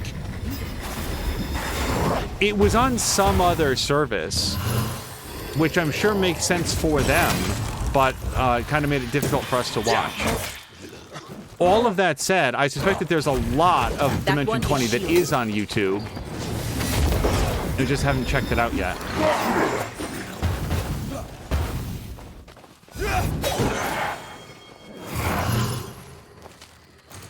Hold on. Right? You're wasting your time on this one.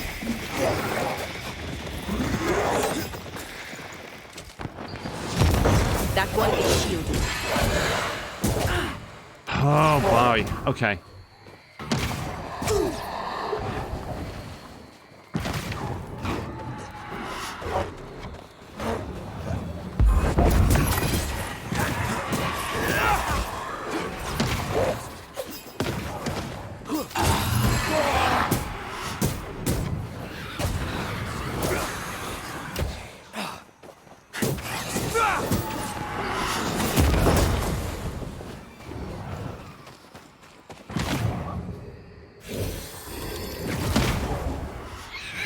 Stop that specter before it Yeah, possesses the no, corpse. please let's not give this guy another body. Bastard.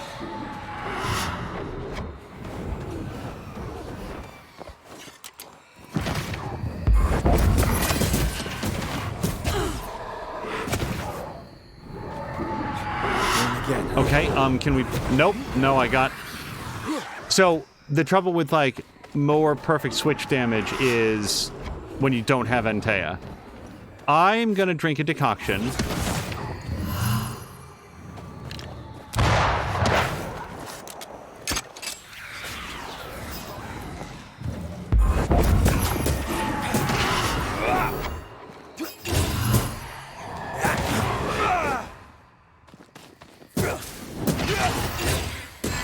I'm right here, you know.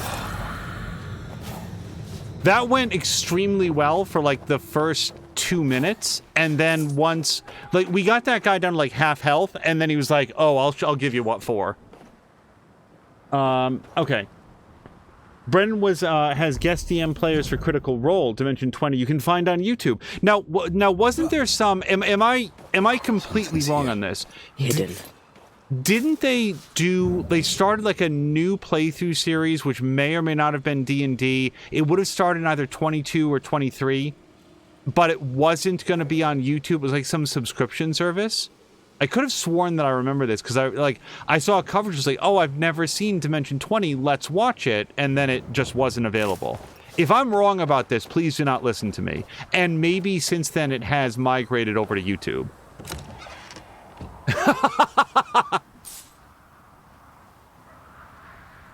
So, for those of you without access to chat, I just looked over, and Fox McCloud said, corrupt accountant, your days are numbered. What is lurking here? Time to work, Banisher. It's very good, Fox. I like that one. Cow episode. I just don't know this episode of Critical Role. What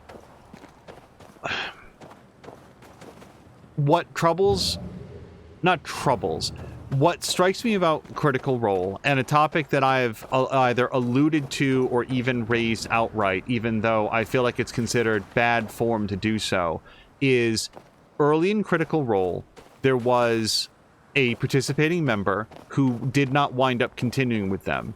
And the thing is, I am not interested in besmirching this human being or digging into what their personal situation was, or insulting or castigating them for their performance at the table. Whatever did and didn't happen, it's not about the person, but rather about the events and the behavior.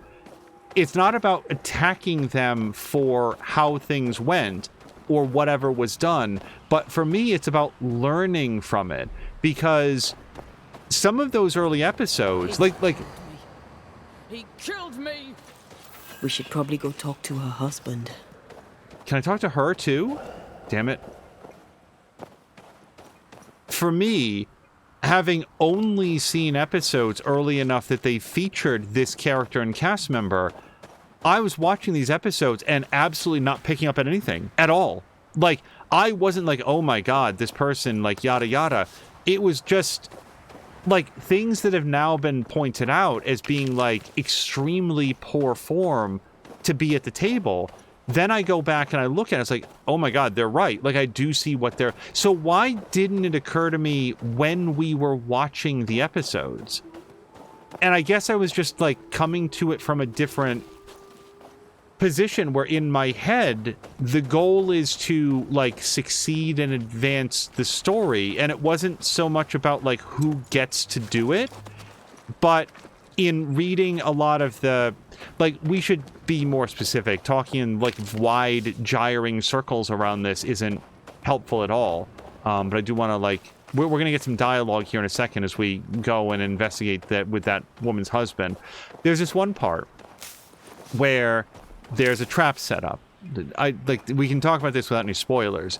And in order to disarm the trap and to be able to advance, there's a mechanism up in the roof, and somebody needs to shoot that mechanism with an arrow.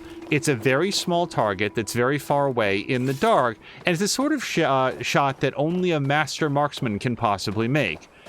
Good news, they brought one. Her name is Laura Bailey, or whatever the hell character she was playing. And so Laura Bailey takes aim, takes the shot, and she rolls with modifiers a 30.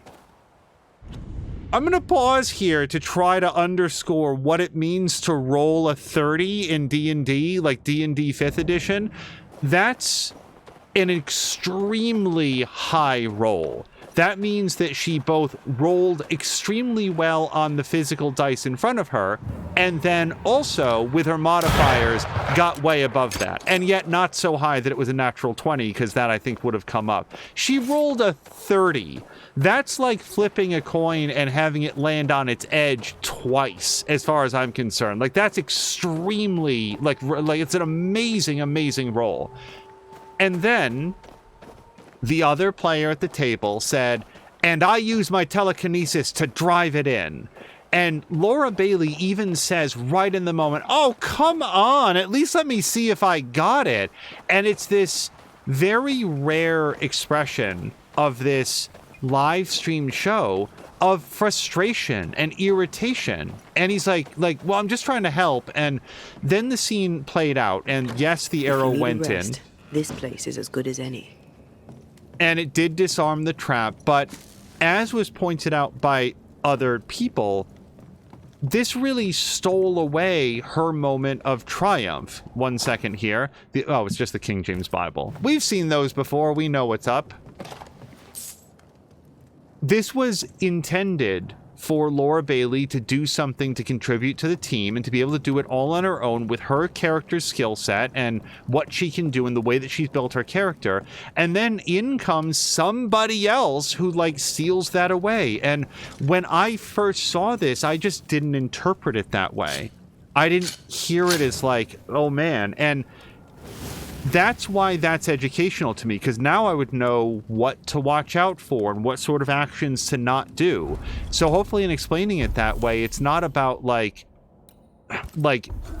shaming somebody else, but rather learning from that and being like, oh, okay, don't do that. And like, it's obvious when somebody like you get it walked through. Like, now I get it. It's like, okay, yes, everybody should have a chance to do their thing without assistance, you know, and you just step back and everybody gets a chance to lead and contribute and do something cool. But it's like just knowing to look for that. When red is hit, increases the next heavy attack. Sure. I don't parry that often, but getting 10% health would be back. I don't like this very much, because I don't like the trade-off. Her manifestations already take a really long time to cool down. This is okay. It's fine. I would like to be able to have some. If nothing else, let's do that. But let's actually look back a little bit, because I wasn't looking to see that I could ever do this. I'll do that.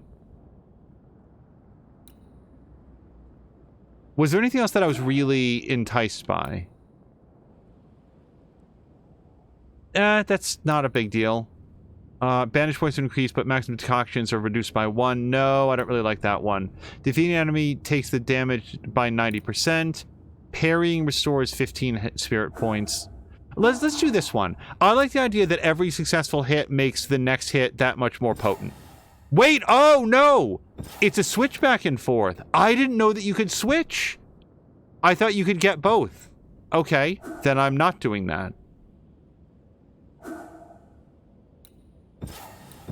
Wow. And it doesn't even cost a point to move it back and forth. Okay. What's this one? Oh, yeah, no, I don't ever want to switch off of that one. So then what can I take? Yeah, no, I don't care about that one. I may not have access to a thing that I can take right now. Sorry, this is taking a long time, a lot longer than I thought it would. And then this would just swap between that one, right? Yeah. Okay, I actually don't think that I can spend this red point right now. That's fine.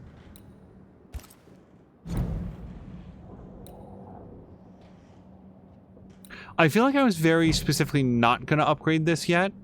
Although I do have a lot of nest sill, and this is my preferred armor set. Yeah, let's do this.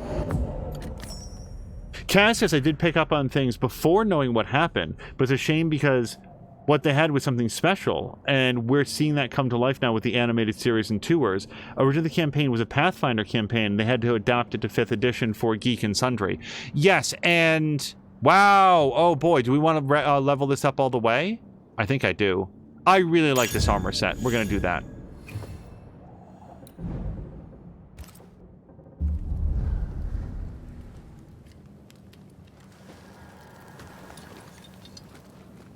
And there are, like we were talking about it, I think even earlier in this this playthrough, there are videos, like old Vine videos that have now been collated and put up on YouTube of like the Critical Role team, like in somebody's house. I sort of assume it's Matt Mercer's house, but I don't actually know. It's just somebody's house. Like, and Matt Mercer, like, making the pitch on like, hey, they want to put like cameras in front of us and do it live. Okay, so... if we say we have no sin, here we go. We deceive ourselves, and the truth is not in us. If we confess our sins, he is faithful and just to forgive us our sins, and to cleanse us from all unrighteousness. First Epistle of John, I believe. Chapter 1.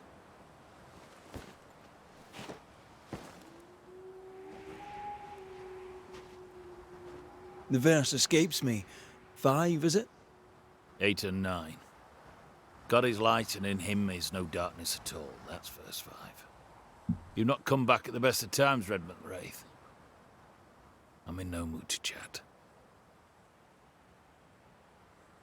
I don't recognize this man at all. Is your wife around? I haven't seen her. Abigail is dead. Ah. I'm sorry. Truly. Thank you. Let's leave it there. And whatever you heard, it's not true.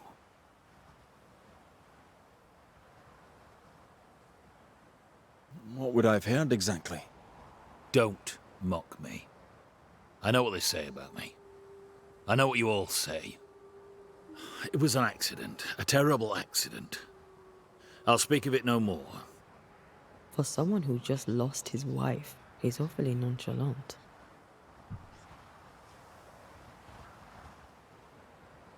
I don't think this guy is going to respond well to empathy. An accident? How did she die? She fell. She went to the cliff top and slipped and did not survive the fall. Now, leave me be. He's shutting down. We need a lever to prise him open. The rum balls?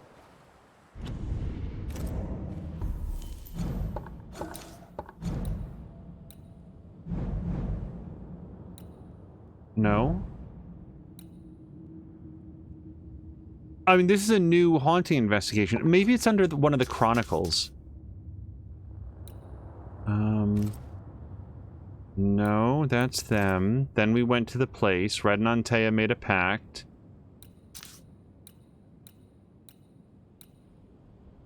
Thick skin. Yup. That's the Swamp Witch. This guy is familiar in the loosest possible way. Like, did he wear a hat or something the last... Don't necessarily answer this. We'll figure it out.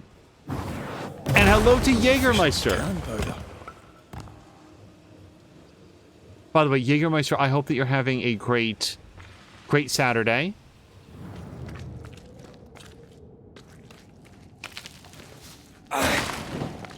I am going to mute the mic for a second rather than cough directly into it. Hold on.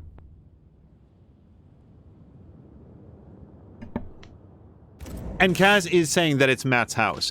I don't know why I ever had that thought, except that he was at the head of the table, and of course he would be because he's the DM and he's behind his screen, but it's so awesome seeing everybody. Hold on, is this even remotely where we're supposed to be? It is not. Hold on, we will explore whatever this is later. It's very cool seeing them all just like at the very cusp of what would be this like huge success for all of them, like this huge creative endeavor with this huge following and everything else, and just they have no idea yet.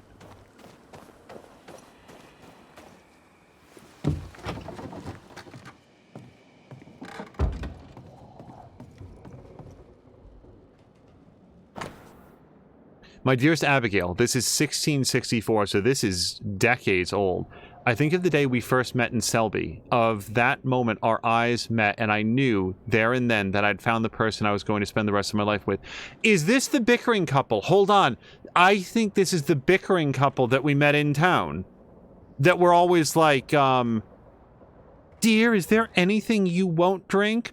Poison! I'm saving it for you! Like that group, right?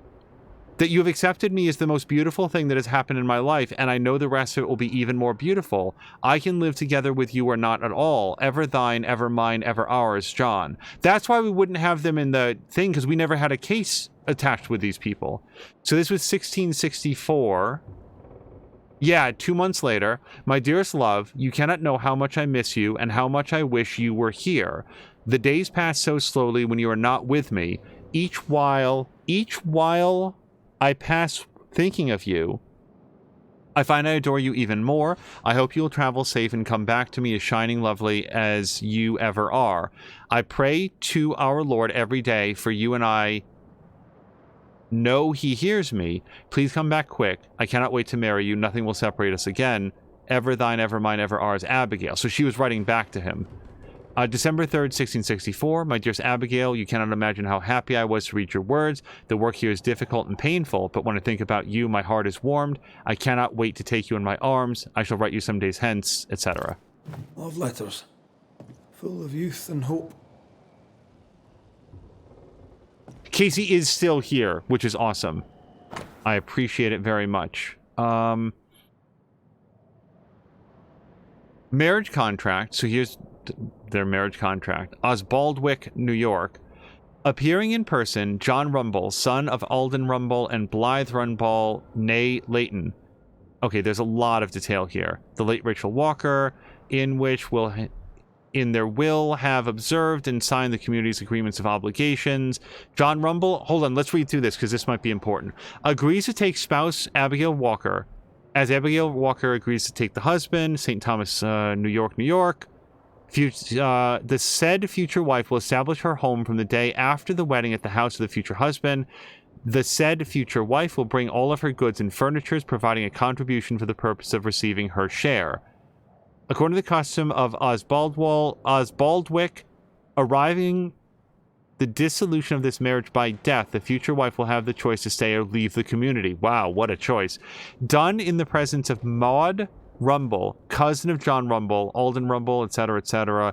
So, yeah, they got married. She brought in all of her stuff, and then it became the property of her husband's, and only upon death do they part, is what I generally took from that. Abigail's clothes, already packed. Everyone grieves differently. I know. We'll probably get some echo here. Words from the past linger here. I sense an echo somewhere nearby.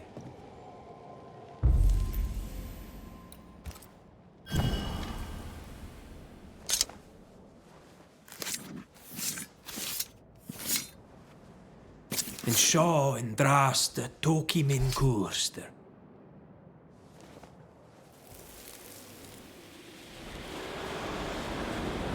Will you stop walking away from me each time we are to converse? This is not conversation, Abigail. We do not converse. Not no more. You berate me, you belittle me, Abigail. Aye. I'll walk away. You don't care. You don't care about me. You don't care about our life together. I gave it all up to follow you to this godforsaken place, and you don't care if we belong. We are trapped here! I could die and you not blink an eye. That's right! I don't care! I don't care about none of it! Why don't you just troop off and kill yourself and give me some goddamn peace? Not a very nice man, turns out.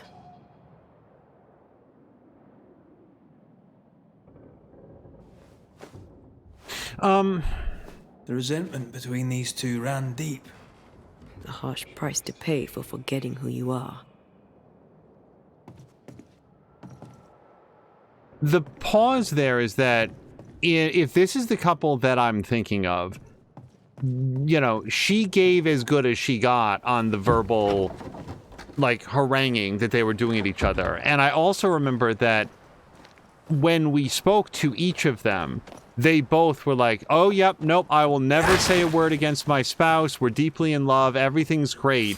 There was a real disconnect. I mean, and I don't mean like plot hole disconnect. I mean like these two would just absolutely rip into each other in public, in front of other people, and then just be like, you know, oh yeah, my wife, everything is fine. My husband, I love him dearly.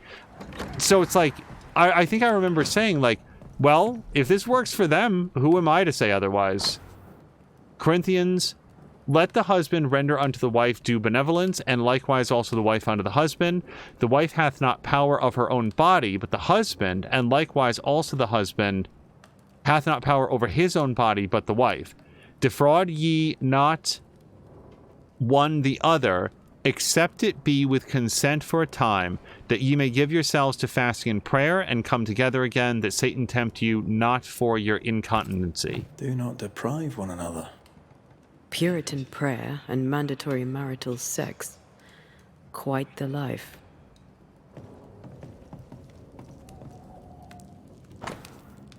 Employment contract to Mr. and Mrs. John Rumble. On this 4th day of December 1686, agreement made to exchange the price of the journeys from York, England to New Eden, New England for 5 years' work under Mr. and Mrs. Benjamin Bligh. So that's the estate that we're on. I was wondering where the Blighs would come into this.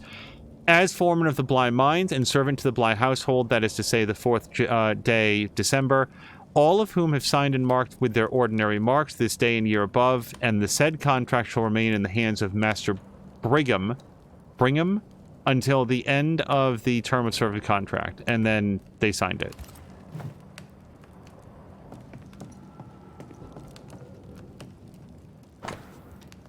My dear John, this is the governor's letter from earlier this year, about 6 months ago. Despair not, Satan tempts us, it is true, but our Lord has created no sin that we cannot surpass. Marriage can be difficult, but we should not forget to surrender our hearts to God. He is with us, He is always with us. But I want to reassure you, these unspeakable sinful dreams you speak of, these impure thoughts, are not that serious. You feel guilt, and that is most important. Our Lord made us weak. It is our nature. You must pray and listen to Him. He will answer you like He always do. And as a friend, I would like to tell you I am sure that sooner or later, you and your wife will lay together again. Or, and I know you will not hear of it, you will divorce. We are His lambs, and He guides us through our temptations. Sincerely yours, Fairfax Haskell. So Fairfax, I remember. I also like his letter, which is like, it's going to be fine. Everything's going to be okay. It's not that big a deal. You guys will work through it. Or you won't. That just like hit the end, like, or you won't. It's fine. Seems Abigail had abandoned the marital bed, and it vexed him. That's not the Puritan way.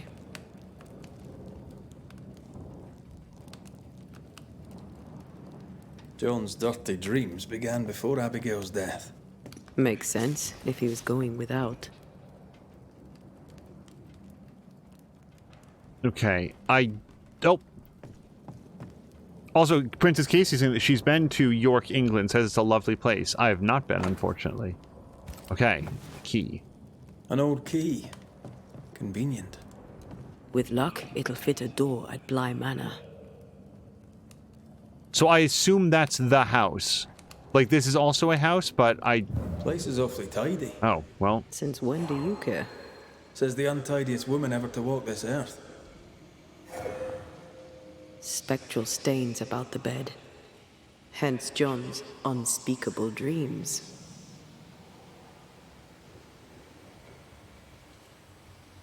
But the dream started before he died. So is there like a different ghost at play here? Because a lot of people in and around New Eden have been having bad Shreds dreams. of the path left by a ghost. I can unveil them.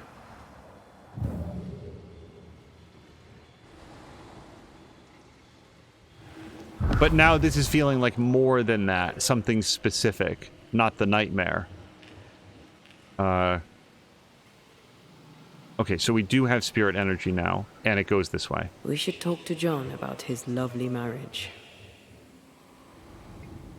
I feel like John has already established that he doesn't want to talk about it, so if we're going to go to him, I feel like we want to have as much information as we can get.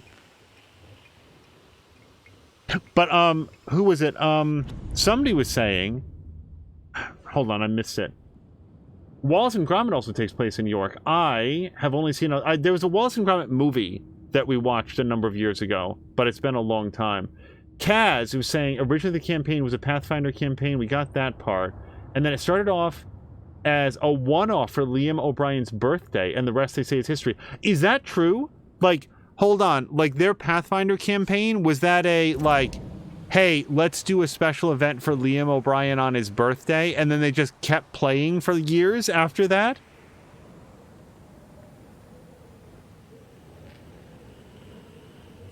Okay, now we are in the mine, I think, where I said, well, we'll come back here later when warranted.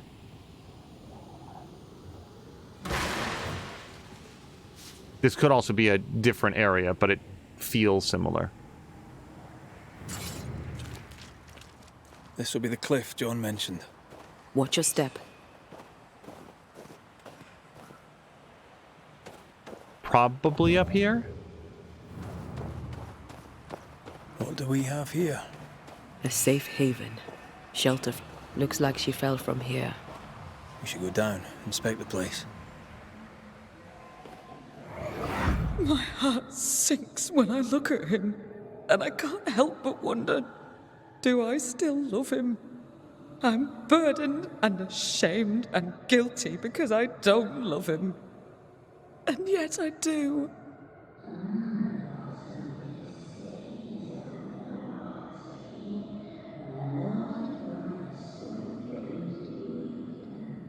I don't care that we are childless. I don't care that we are poor. It was always the two of us. That was our promise to each other.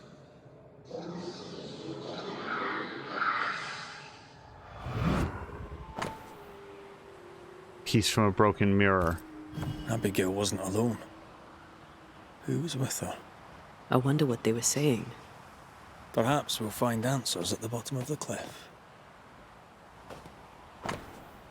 Abigail's diary. I recently met someone. Things are going from bad to worse with John, and I can't stand being alone with him. So, in these times of doubt, it's good to have someone to support me. She understands how I feel, my pain and my anger, and she doesn't judge me. She listens to me. That makes me feel good. This could be a good spot to cross.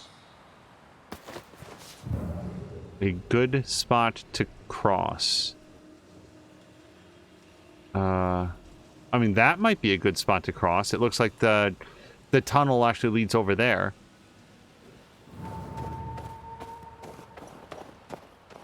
So Princess Casey was also saying, when couples get like that, I wonder why they stay together. I think that it is mostly born out of fear that as miserable as they are, it's better than being alone. Like, better the devil you know than the one that you don't. With the one that you don't being, loneliness. And maybe also some optimism that things can go back to how they were. That's my thought on it. But I hope that I'm saying that without any... Who there, corrupted weeds? Any judgment attached to it. I just feel like, yeah, when you see two people, or people, and any people, that are like completely miserable in the circumstances that they're in, well, why not change those circumstances? Crap. Okay, that seems bad.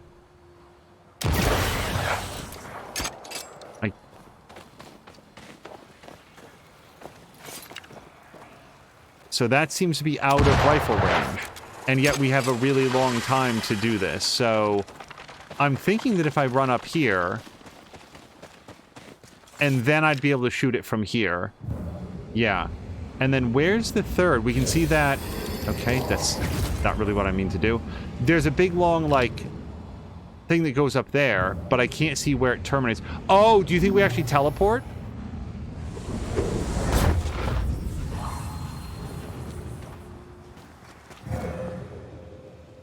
It could also be inside the cave. It is right there. Okay, so we need to... Oh, this one's going to be... I don't think this one's going to be that hard, because again, they give you so long, but...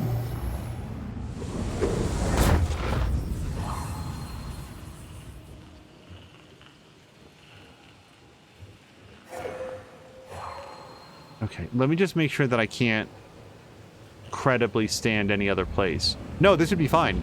Yeah, hopefully we can hit it from here.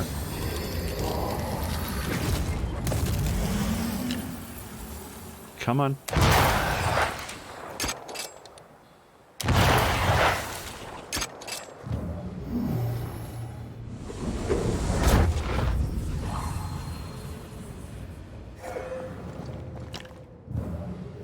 The fuck? Was that not fast enough? Clearly that wasn't fast enough. Is there a different pathway to get here? Wasn't I always? Okay, now we're closer. This is a different option. Yes. So we shoot it, we start it from here, we shoot that one, we shoot... Crap.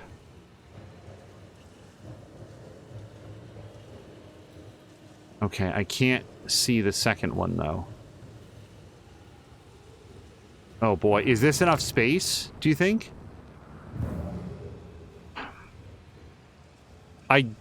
Well, let's tie the rope. But we don't... Oops. We don't want to climb. Climbing takes too long. If you can't teleport, you can't climb. Let's try it.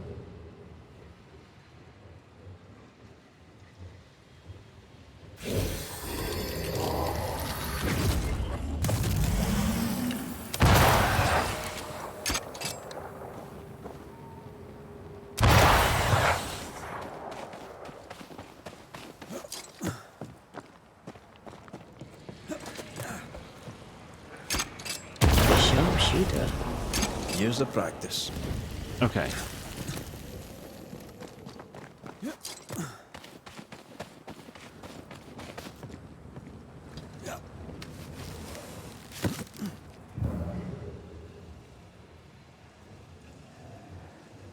And also, like, you know, I want to read chat as well, but for some people, maybe that's just what works for them. Maybe it's just like this verbal sparring that seems incredibly nasty from the outside, but they're communicating in a way that works for them. Must be where Abigail fell. It seems unlikely, but... Spectre heading for that corpse.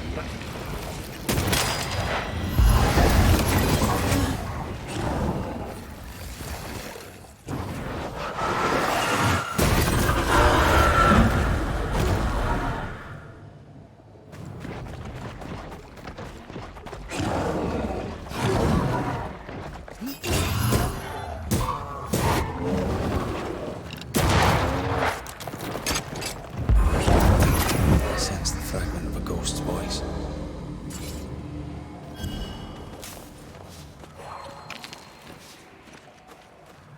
I just don't know why we would ask John about his wife again before we had as many facts as we could possibly bring to him. It's just surprising to me that that's even like a goal right here. So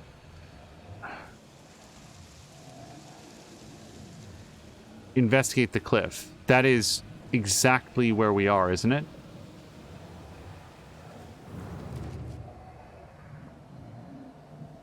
This feels like right where we should be. By the way, Kaz is saying Matt Mercer for years wanted Liam to join him, Marisha, and how do you say this word? Taliesin? Is that right? It looks to me like Taliesin, but I feel like that's never how I hear anybody say it, and I wouldn't want to say it wrong. In their home game, eventually for Liam's birthday, they got round to it. They had mimosas and were pajamas and onesies, and that's how the home game started.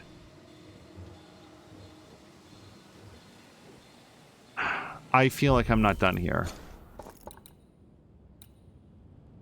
Investigate the cliff. Is this...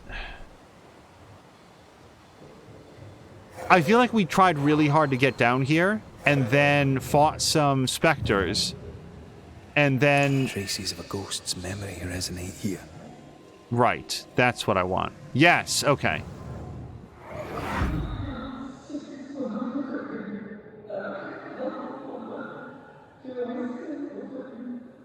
A man who offers only disdain is owed no loyalty. Remember what he promised when you came to New Eden.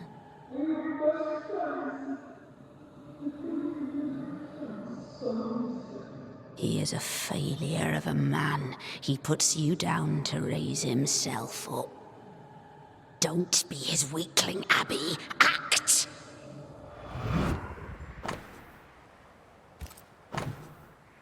So we've reassembled the mirror, and it came out really nice for having just like pushed some broken shards against each other. A finely crafted mirror which uncannily reassembled itself, I should have just read it, when the two halves were put together. It looks unused, but bears the inscription Ethel Bly. Ah, the other side of the conversation. Okay, sorry, can I look at the tie again? Apparently not. Those mirrors feel like ghost ties, but I don't think they are. There's an inscription. Ethel Bly. There may be answers at Bly Manor. I wonder who Abigail was talking to. She sounded devious. Who benefits from belittling a servant? Lover? Jealous friend? Something worse?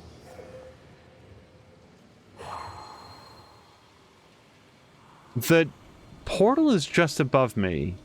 What is it picking up on? Maybe it responds to each end of the portal.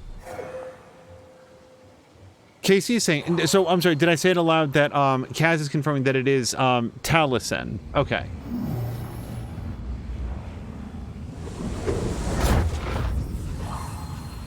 We watched a...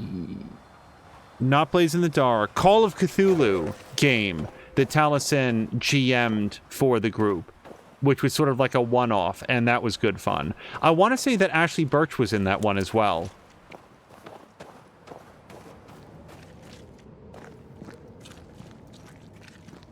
Doing a horror-themed game like that live, it was very entertaining.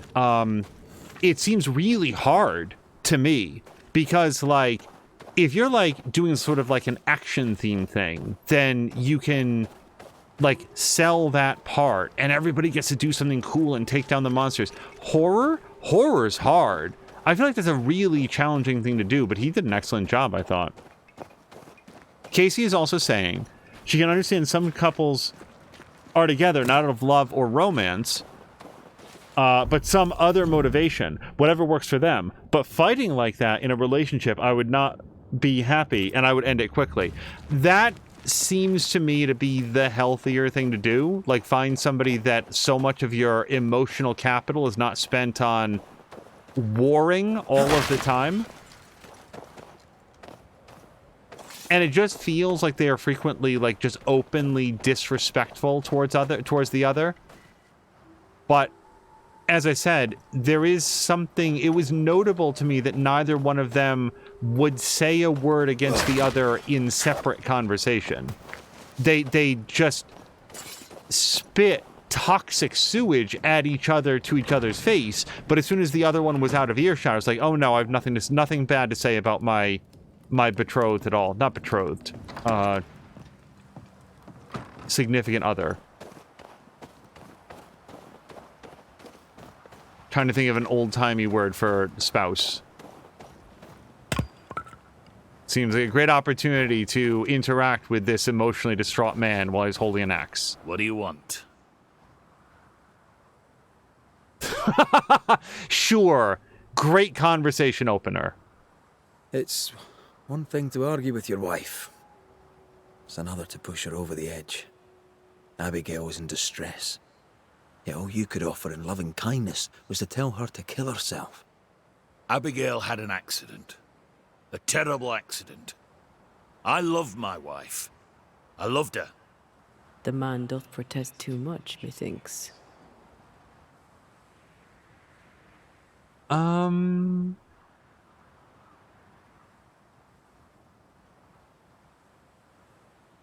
Part of me wants to ask about the mirror second, but also, just in case, this guy is distraught. He's either a murderer, which I don't feel like is what we're learning so far, or he's deep in grief and mourning the loss of somebody who he cared for very deeply, but also realized that they had grown apart in, like, the most, like just really, really far apart. So, rather than focus on that, I just want to see if this mirror rings any, like, recognition in him. Does this mirror mean anything to you? Never thought I'd see that again. That was Abigail's. Where did you find it? At the cliff, where she died. I see.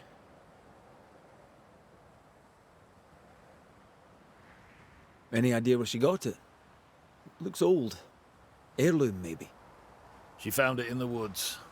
Kept it with her. I remember it because we fought about it that night. We were low on money and I wished to sell it. She would not have it. Her vanity got the better of her. Is he lying? I can't tell. The inscription on the mirror suggests it once belonged to your old employers. I don't know anything more. Abigail said she found the mirror in the woods. I'd no cause to doubt her. Swear it. See, the thing I don't understand there is that if she found it in the woods, but the inscription clearly made it belong to somebody in the manor, the Bly Manor, wouldn't they have tried to return it? Because I'm just saying that, like, if a servant were found with what appears to be a pretty fancy mirror belonging to, like, the masters of the estate, they wouldn't be servants for very much longer. Just return it. Or sell it, if you're of that mind. So I just don't... There's something about that story that's not adding up. You argued with Abigail. Threats were made. Fair to say your marriage was troubled, yes? Not your business. That's fair to say. Step carefully. Keep him talking. You met Abigail in Selby, I believe. How could you know that? You've been prying. How dare you? Your house is haunted. Your wife. We want to help. My wife is gone, and you know nothing of my troubles.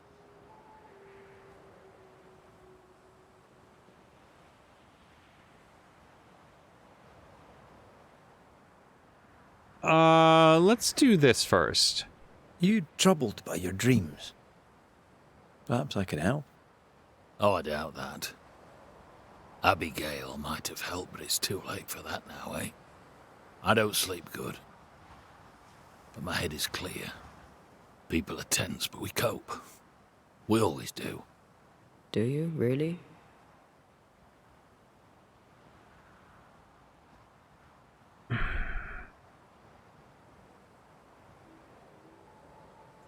Let's open the door. See, even though I feel like in the video game we're not going to be able to ask both of these, I do feel like something so specific would better fit after a more general question. Tell me more about Abigail. God gave her more wits than most, but she wasn't shy about it. Put on the full armour of God so that you can take your stand against the devil's schemes, I'd tell her. She had too much passion. She dwelt in earthly desires. And that's a problem how? When she stopped attending worship, I knew she was lost.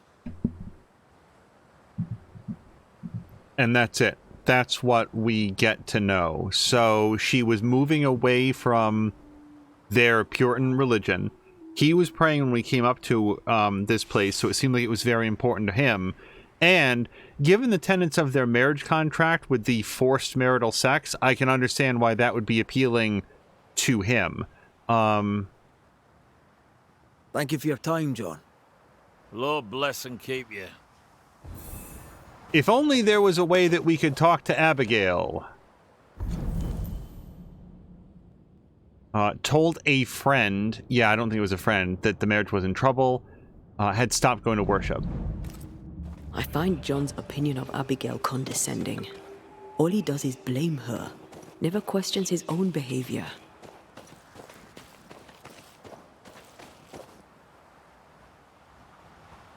He doesn't know how to grieve, so the pain becomes resentment. When love turns sour. Some of the, like, those little dialogue choices, I'm not convinced. I don't know one way or the other if they make a difference in how the story goes. I do feel like they could, like, influence some of the... You should not be here. He's going to get away with it. Some of the dialogue options, but some of them, like, that pause that you see is not just me reading through, it's that I really don't know. As the timer goes on, I really don't know which one I'm feeling. At last you're here. You speak. I speak and I follow. I needed to be sure you'd take my side.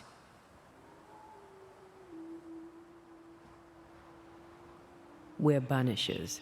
We don't take sides. No, of course you don't. What's with the hide and go seek? Why manifest now? I'm stronger now. Stronger? How?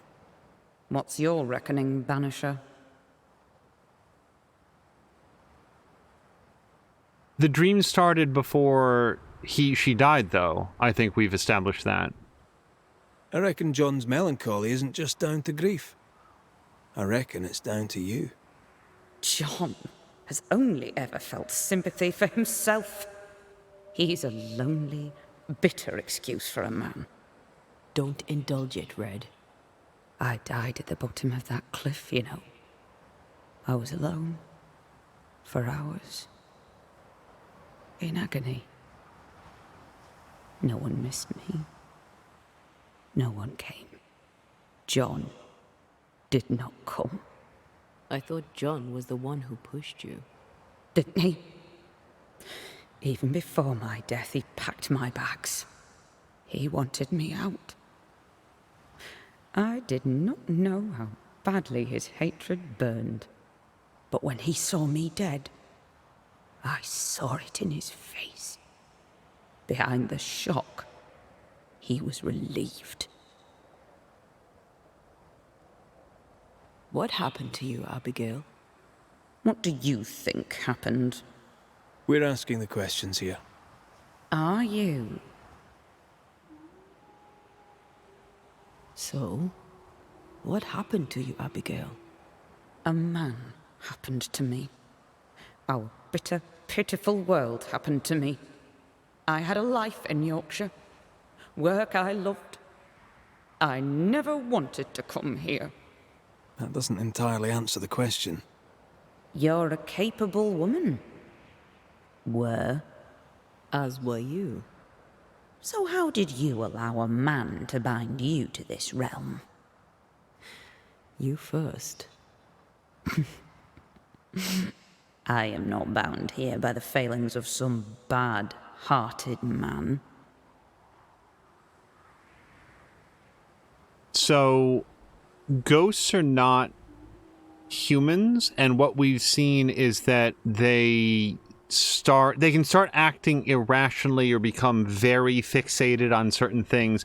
That said, I've said this in the past. If I were a ghost and I'd been murdered, I would want to dedicate whatever time I had left interacting with this plane of existence to point the finger at the person that did it. And we've seen multiple ghosts in this very game do that. I find it very notable that she fucking hates her husband, but hasn't said he's the one that threw me off the cliff. In fact, it seems to me that she's gone to great lengths to not say that.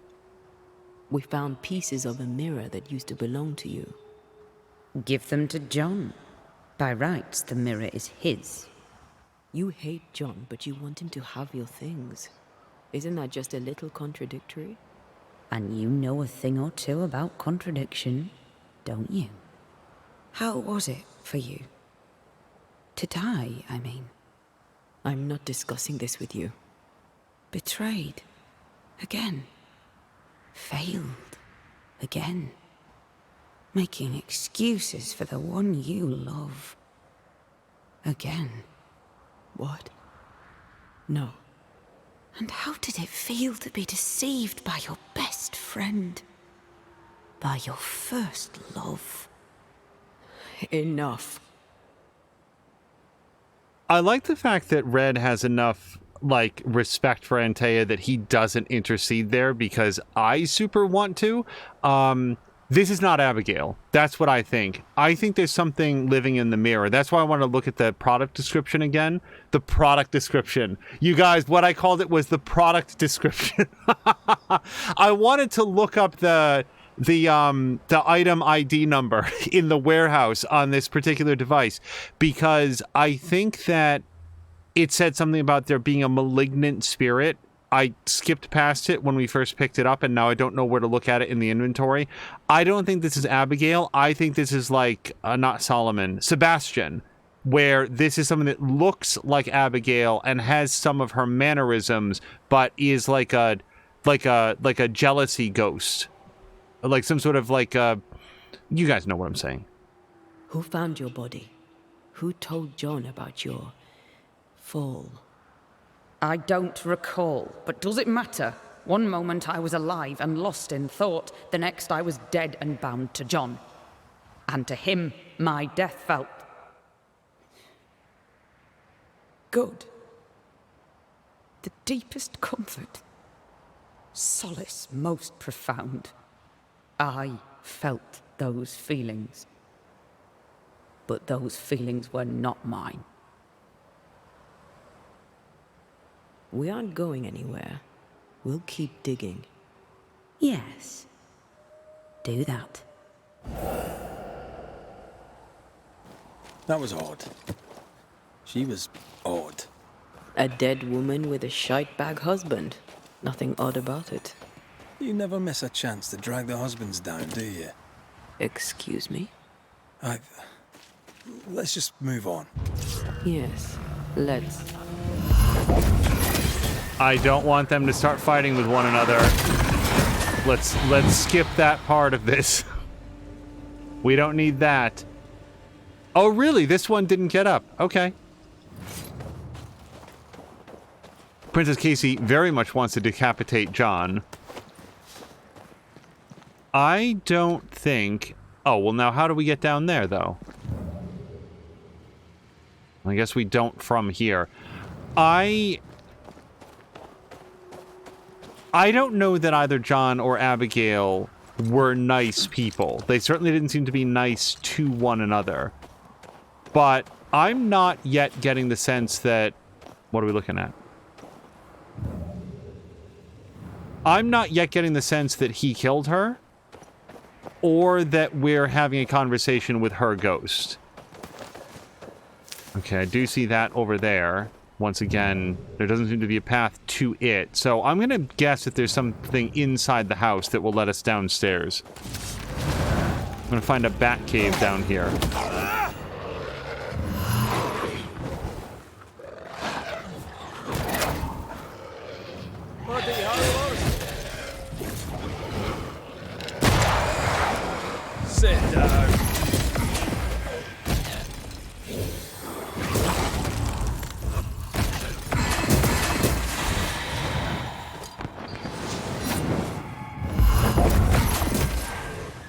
So these armless guys probably been really slow on the uptake here, but they're the guys that like put shields around their allies, right? And that's why Antea is frequently saying like, you gotta go get the other one. Not today. Darn it, I really thought that my yell was off cooldown.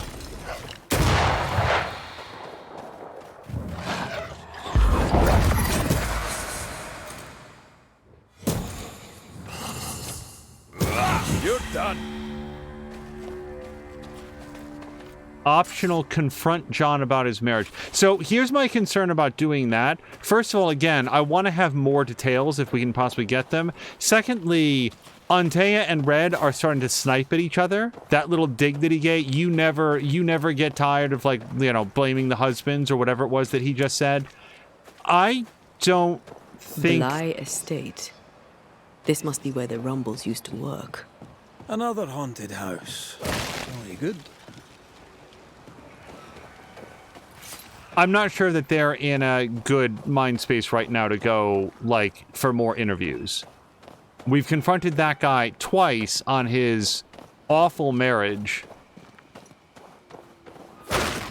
And I don't think that having them starting to get infected by the anger ghost... Yeah. So, at first I was like, well, is this just Abigail post, like, being rage ghost infected? But the more that we've... Oh, hold on. This might lead down to that chest. The more that conversation went on, like, she just seemed super cagey about any information about her own death and very willing to try to inspire feelings of resentment and bitterness in Antea.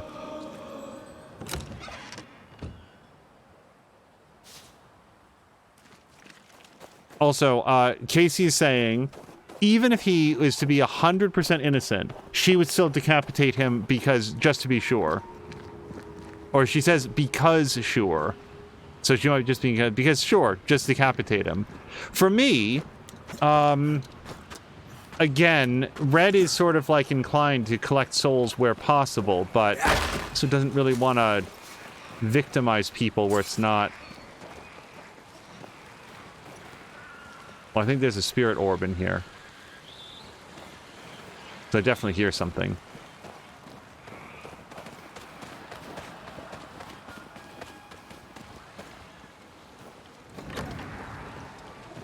Oh, maybe that's what I heard. Once I bruise the heart, destroy the wisps within its roots. Antea, what did Abigail mean when she talked about you being betrayed by the first person you loved? Nothing. Didn't feel like nothing. I don't want to talk about it, Rory. Surprise, bloody surprise.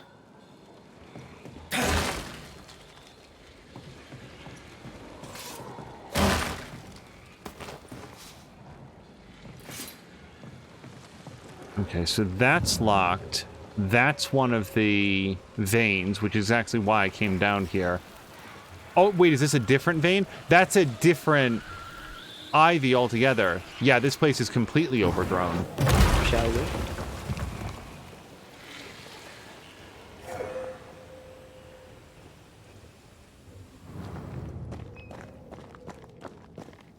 Okay, this is the chest that we glimpsed through the crack upstairs in their body pit that they had in the front yard.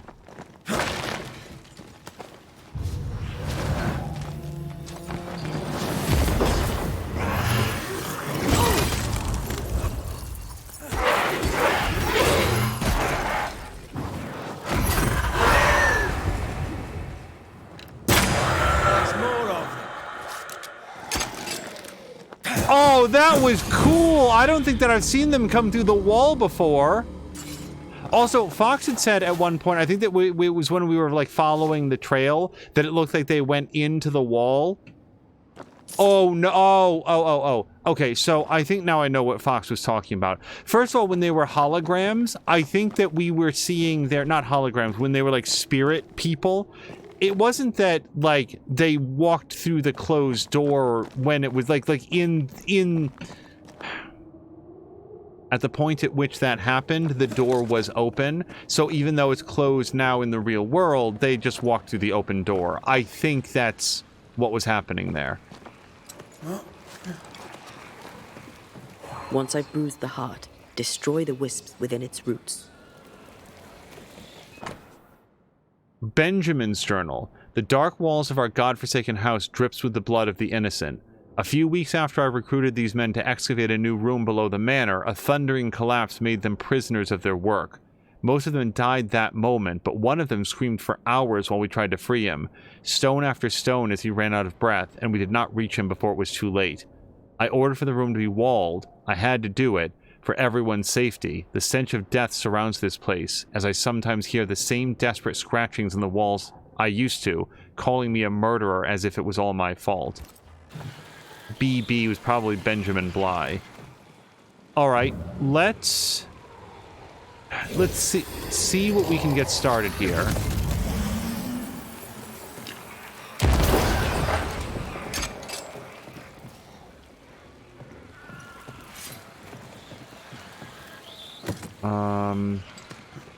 I don't see...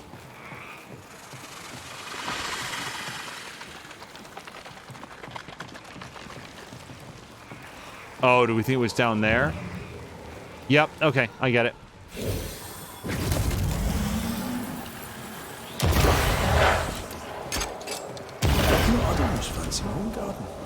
Trust me, you don't want a garden. Okay, now before we take the elevator down... So that, I think, is... No. No, I thought that was a graphical glitch, but look, it's actually floating in the air. It's animated. Floating up and down. Okay. I was about to say, Fox, I think that might be a glitch, but I've thought differently of it.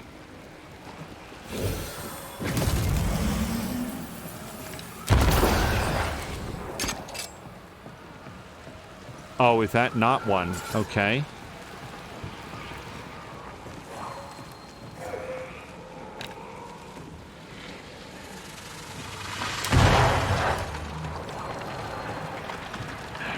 Okay. So these are part of a different vein then.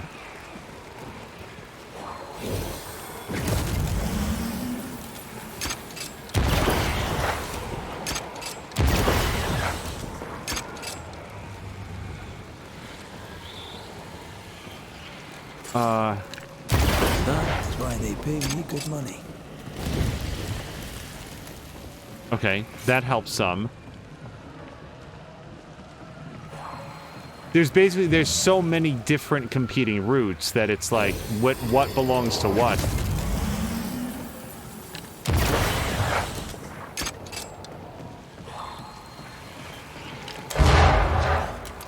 You gotta be kidding me. No! You guys! I missed twice at negative point-blank range. Okay, so now we have fewer things to be choked. So we've got that one there. We've got that one there. After you bruise the heart. And then the third one looks like it might go upstairs, but...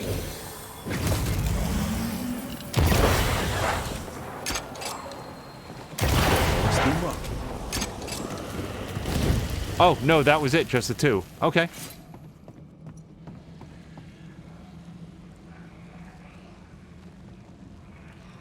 Although I do hear something else.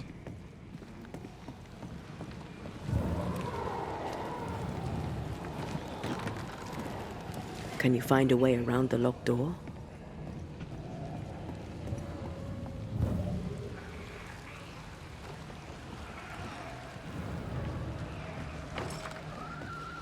This is locked from the inside.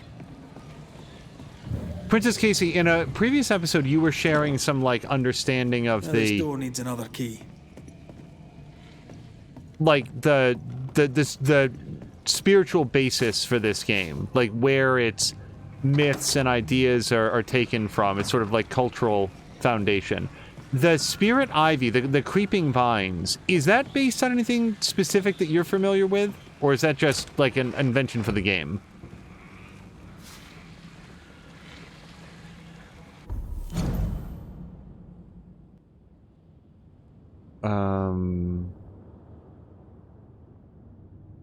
This is a map to a treasure, but I don't know. It feels like since it's called Mana or Cache, it's probably pretty close. Benjamin's letter 1. Lately I am darkly angry with Ethel. I'm nonplussed and not a little fearful. The business struggles and there's trouble in the mines, but I have not reason to be so vexed with my darling wife. My grandfather was a violent man, especially to my grandmother, and I swore I would not let my familial characteristics get the better of me. But the blood demons have found their way into my head. I must not turn from righteousness. I must send the devil away and banish from my heart his sins.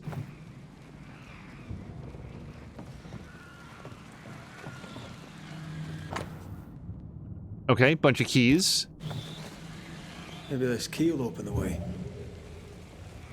And probably. I hear whispering, hissing, growling. Okay, hold on. I wasn't sure which door was which. I want to go through this one too. Oh, that just leads back out here. Okay. In that case... So that door and the one that we just came out of both lead into the same room. That's fine. Casey's saying that it might be based on something, but it's not based on anything that she's familiar with.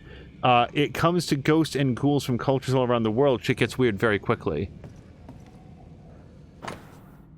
Abby's note on paintings. Old Mr. Bly caught me straightening the paintings again and raised his voice to me. Those accursed paintings, those accursed walls. The house itself and all within it turn in on me. He's hiding something amidst these dark walls, I'm sure of it. I must know what it is. It has to do with those strange paintings. I straighten them, then find them crooked. I found that straightening the painting in the bedroom tilts all the other ones. No cry of light, no glimmer. I also found that the painting in the dining room does not tilt any other painting. Do the walls keep shifting? In the darkness of the ballroom, its painting only tilts the one in the guest room. Oh my god, this seems very complicated. My thoughts keep drifting as walls keep shifting. What would happen if I straighten the paintings in the guest room and the office? And here, then, at long last, is my darkness, no sound, no hope.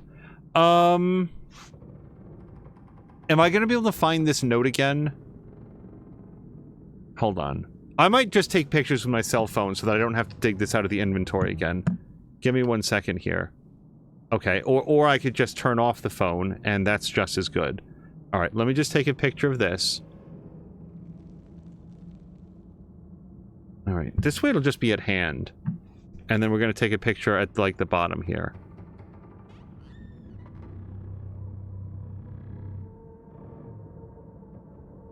That took too long, but I think I've got it. I think I've got it. Let me look. Sorry, because again, the interface in games like this are sometimes a little bit weird. Okay, I've got it. Where it's like, which of these 80 notes is the one that I was thinking of? So there's a whole painting thing going on. I haven't noticed any paintings one way or the other. Okay, and that we still can't touch. Voices from the dead ripple here.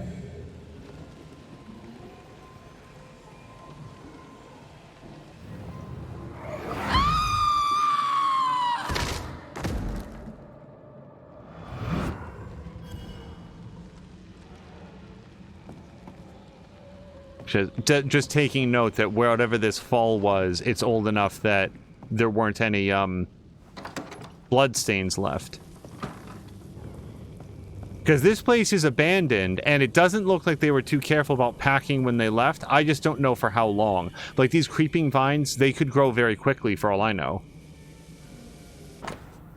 Abigail's Diary 3. I'm not sure that we found number 2. I worsen. I cannot escape him. I may kill him. And the fault is mine, for though he is mean and turning meaner, my malice is worse. What am I becoming?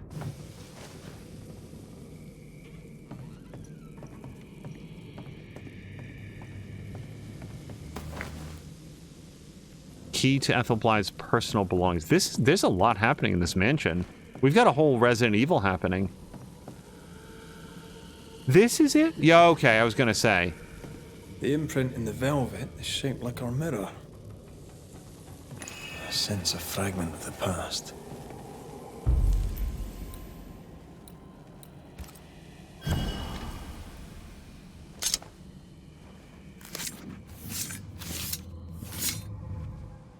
I raise for now the veil of shadows.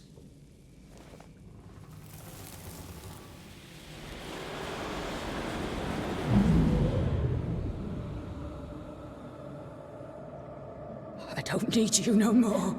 What are you doing?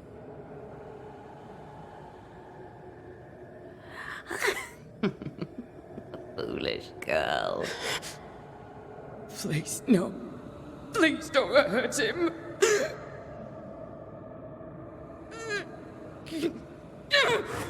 No!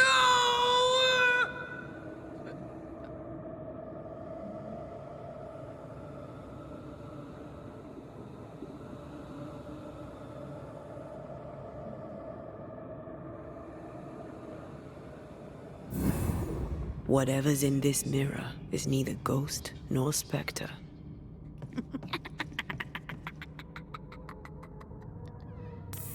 Where is Abigail? Abigail has left us, my dears. By what name should we know you? Always that same question, and you know better than to ask it, Antea Duarte. I don't need a name to send the likes of you back from whence you came. I've done it before. How does she know your name? It's not Abigail. It's a... well, some would call it a demon. A bloody pest is what it is. You call us demons, but from where we watch in the great below, we are angels. You poor, transparent, knowable you are upside down.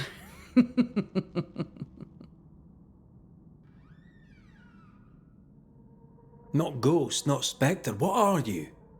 I am the bringer from beyond the gates. Yes, yes, we know all about the void. No, you do not. But you will.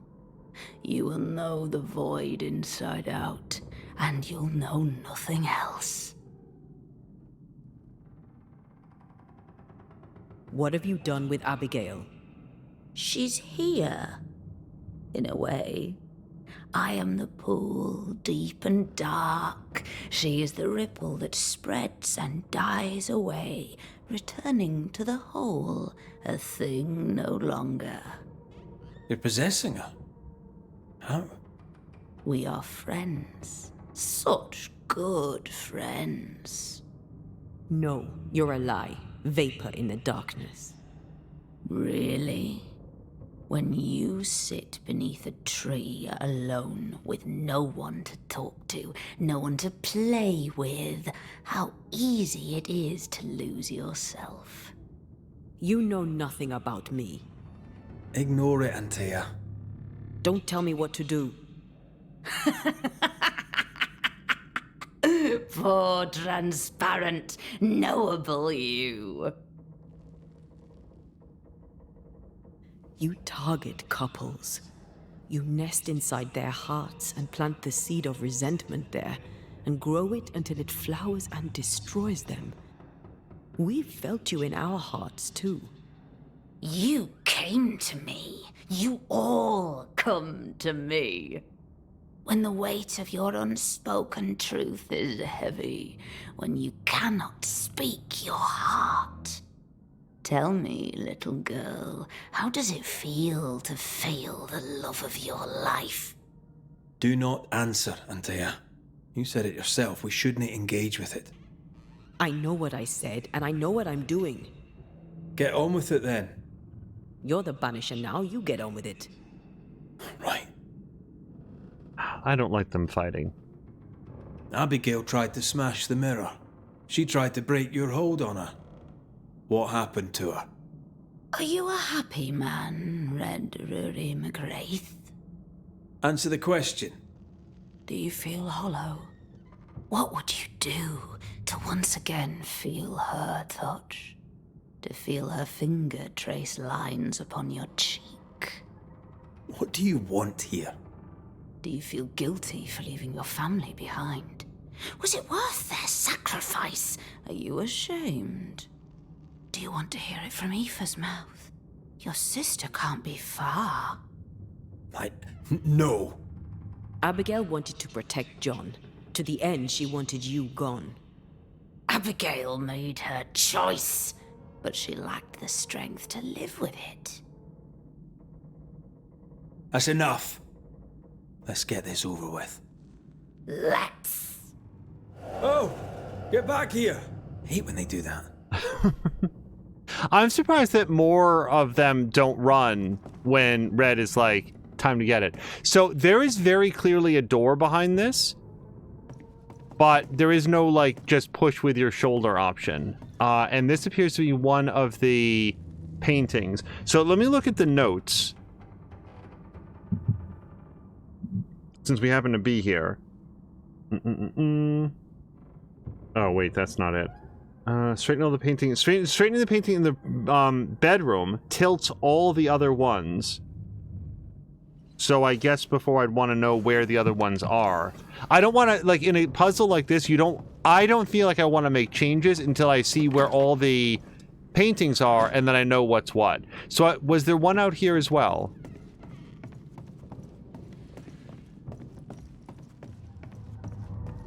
Nope, that's that. Catch Abigail. We should probably also, like, stay on her. Oh, hello to Jab! Princess Casey. Oh, so this is like in the storeroom. What room is this? Hold on. Or this is the servants' quarters. Let's take a look. This is not the dining room. This is not the ballroom. But what happened if it's in the guest room and the office? Okay, so this has to be the guest room, I'm feeling, because there's a bed. But the person who wrote the notes doesn't know what happens when you tilt that one. So we're going to have to figure that out. Jab, I hope you're having a great... It's close. I feel it. Stay on your guard. Sunday. So this is the office. Okay. Gonna have to figure out where everything is. I heard the devil speak and I listened. I killed her. The house is haunted. There's something in the walls. I must leave while I can. Ethel, my love, forgive me. Is that... Oh. There, cut. Oh, and hello to Grumpy!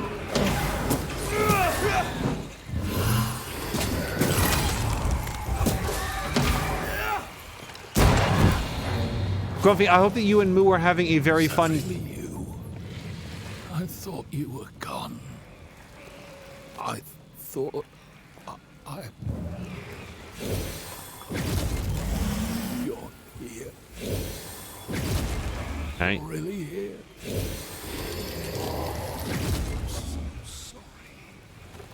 Hush, my dove. Worry no. I'm here.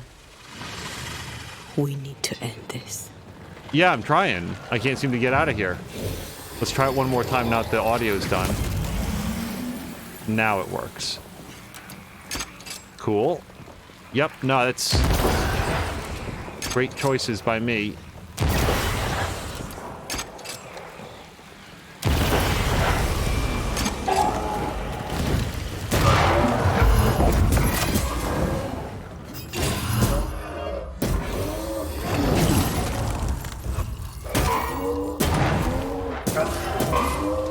Raging Vandal. This gonna be good. It's going to take John! Trying my best over here.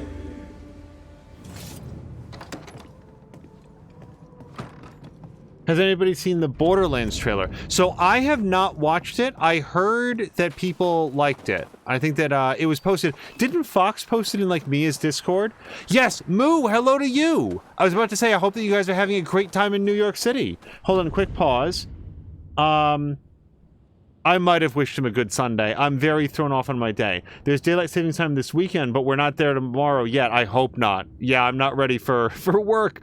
It's gonna suck losing an hour, agrees Grumpy. New York City is crying because we're here. We're soaked through, but having fun anyway. Is it the rain? Is it very rainy where you are? Also, apparently, I don't know where John is.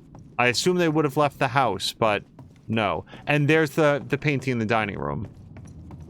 We will attend to that after we find the people. Oh, do you think they went down into the basement? Catch Abigail. I feel like that's not right, though.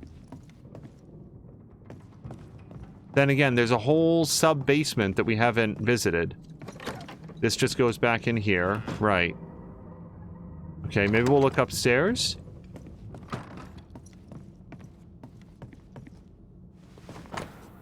Abigail's Diary 2. I pictured John dead. I opened my eyes on my feet beside the bed when I should be sleeping. What is happening to me? Please, God, help me. Oh, see, there's you've got a paranormal activity happening. That's enough, Abigail. Step away from him. What will you do? Banish me? Banish poor, sweet, innocent Abigail? Send us both into the darkness? You know well enough, Antea, my child. There is no ascent for Abigail now. There's no escape from the likes of me. Unless I grant it. I offer you a trade. A bargain. Abigail's ghost for John. Give John his due, and Abigail is free.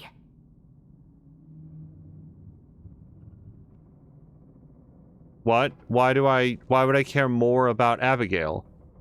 Abigail, as far as I can tell, gave as good as she got. The only problem here is this person.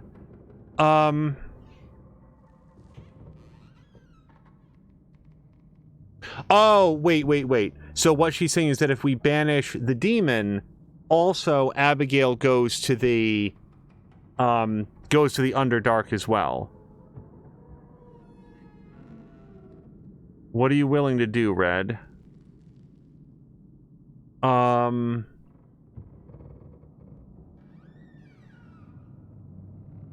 Here's the thing. Red and Antea are already starting to snipe at each other. Simply proximity to this thing is poisoning them against one another. The deal that the demon is making is that that it will leave Abigail alone. They didn't say anything about Red and Antea. I think we absolutely have to banish this thing to make sure that their relationship doesn't get poisoned.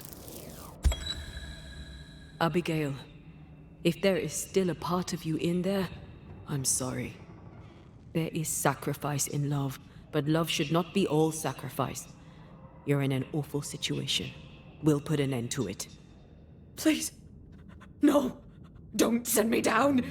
Hell awaits me there. A terrible banquet in which I am the meal. That's enough. We are not banishing Abigail today, but the demon that has taken her. This is a gamble. John, please, help me. I'd help Abigail in a heartbeat, but you are not really her. Red, put an end to this circus. Go back to the void, wherever you are, and to your masters, whatever they may be. I'll take my prize to the great below, and there I shall feast. You are invited to the banquet, all of you. But especially you, Antea Duarte. She knows about you. She knows all about you. And she's waiting. You have no shell, no ties, no purpose.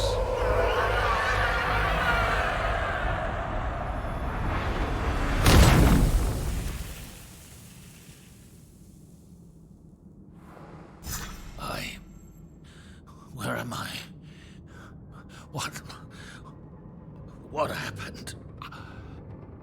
Banisher? It's over, John. The entity haunts you no longer. I had such terrible dreams. Was it the devil?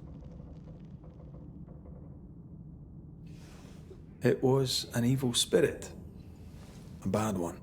Ah, I see. It were a succubus wearing my wife's face.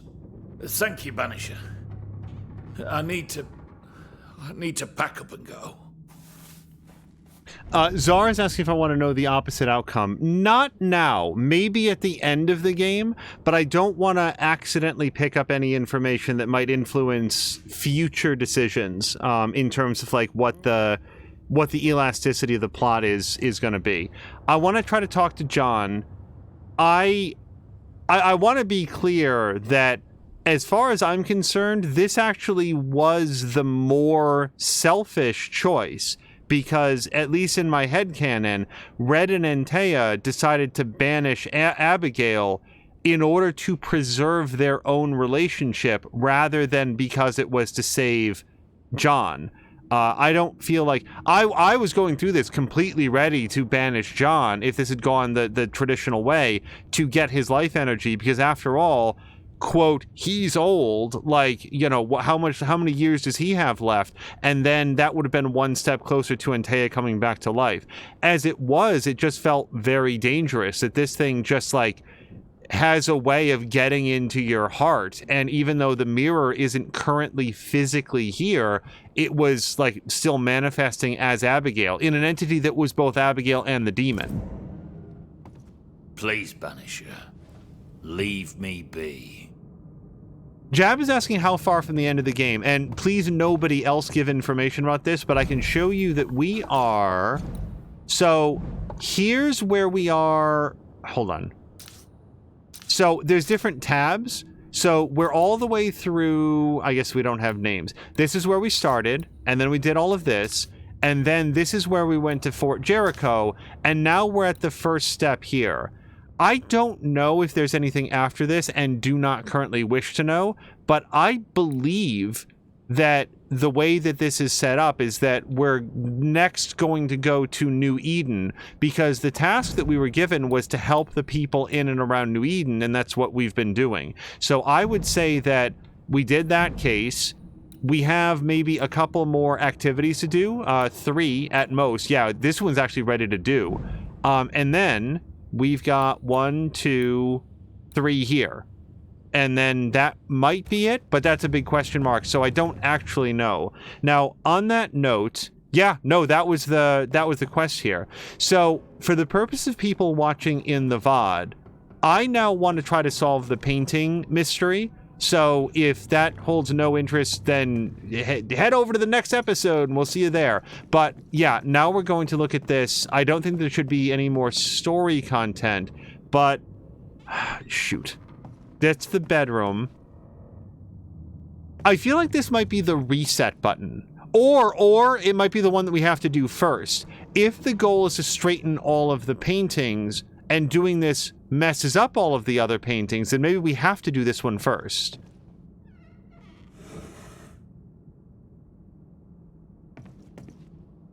I have to think that the goal is to straighten all of the paintings. Now, let me just look at the notes.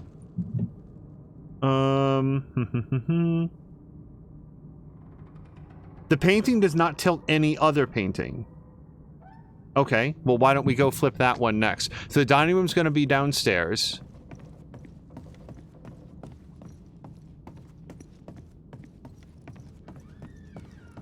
I think that... Is this the dining room? Or is this the office? This does not look like a dining room to me, though. Crap. Let me look around in the rest of the... Let me see if there's a room that's identifiably the dining room. This is the dining room. Okay, so let's move this one, because that one doesn't move any other painting, so I feel like that one's safe to do. Now, our next question is, does any other painting move the one in the dining room? Let's search the rest of the first floor to see if we can find out where they are. Also, there's a whole, like, mine under here that we haven't touched yet. Oh, so Jab had asked earlier... Did we have a painting in here? I think that we did. Jab had asked earlier, could they have found an older cast for Borderlands? I have not seen the trailer. I feel like people were reacting well to it, but I haven't watched it because, like, I'll watch the Borderlands trailer if there's no other... If I feel like if I'm really on the fence about watching it. Other than that, I'll probably just see it and then give my thoughts on the actual movie. I don't like trailers in general, and I'm reading the notes here. Okay. Dining room does not tilt, so we did that one. In the darkness of the ballroom, this painting only tilts the one in the guest room. So I feel like we should do ballroom next. But then the question is, what would happen if I straighten the paintings in the guest room and the office? So I feel like this is the office. So we don't know what happens if I tilt this one. So let's do this one fourth. I want to go to the guest... Wait, which one do I want to do?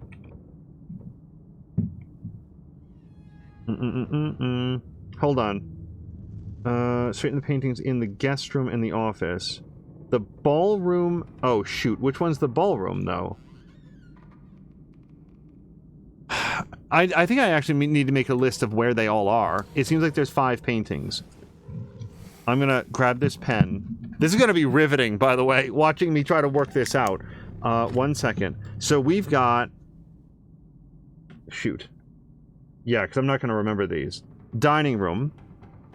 Oh, and this pen sucks. Alright, different pen. Dining room. How can this pen be worse? Dining room. Is this paper made of wax? Room. Okay. And that does all paintings. That will tilt all of them. Then we've got...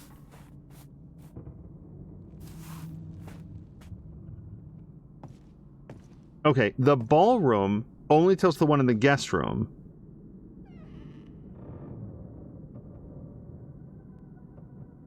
Just making a note. Alright, so then we've got, the bedroom. Oh, no, it's not the dining room that does all. The bedroom does all of them.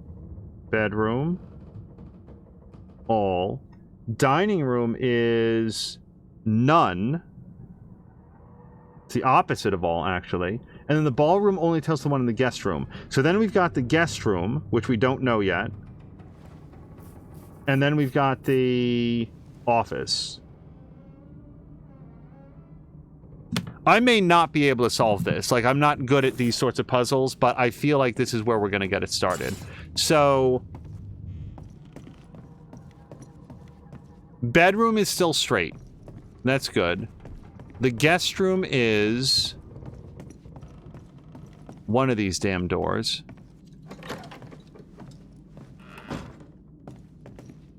Here's the guest room. Okay, so... sure, let's move this one. Alright, let's go see which ones, if any, have now been crookified.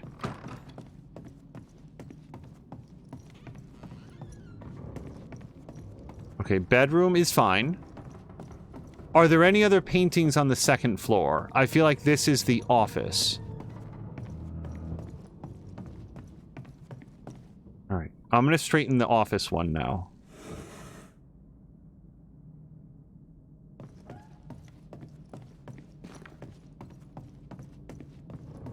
I cannot run faster than this. There's no sprint inside the house.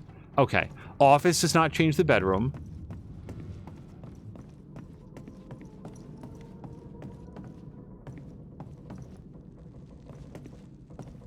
I don't think it's supposed to be hard to find the guest room. Okay, so the office moves the one in the guest room. Office does the guest room.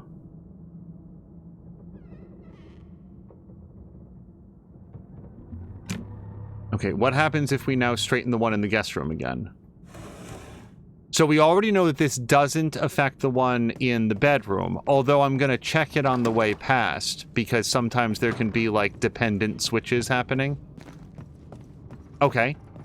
Office is fine. Bedroom is fine. Yeah, so far bedroom is rock solid. So... Our best guess so far is bedroom. Well, let's look. So now we're in dining room. Dining room is crooked, but we don't know which one would have done that. Dining room will move none of them, so I feel like this is safe to do. Okay. Again, trust but verify. We're gonna go back upstairs and look at all three. Bedroom fine. Office fine. I would love it if there was not a door here. That one's fine. Okay, so I think that we're already at 4 of 5. So let's see what happens. We've only got one left, and that's in the ballroom, which I think is over here.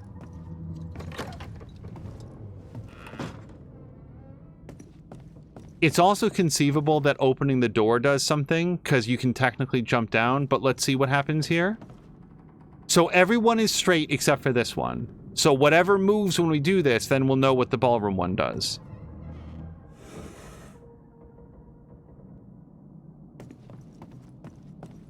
Alright. So, ballroom.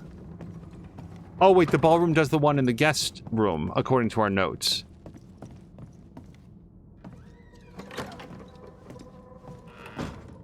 But it didn't. Okay, so the ballroom is fine.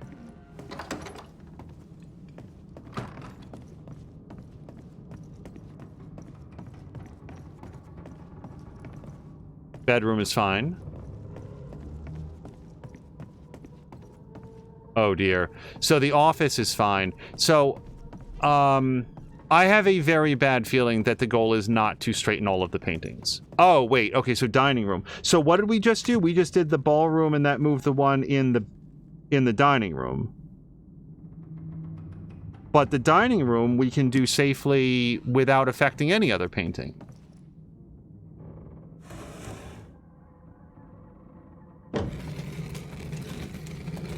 I think we did it. And I bet that's the secret door upstairs. Yes. Nearby. We need to get to the top floor. Bet we'll find something. Yep, there we go. Okay. I'm just noting that the painting was back there. So apparently the correct location for this armoire or whatever, what would you call this, a wardrobe, is in front of the painting.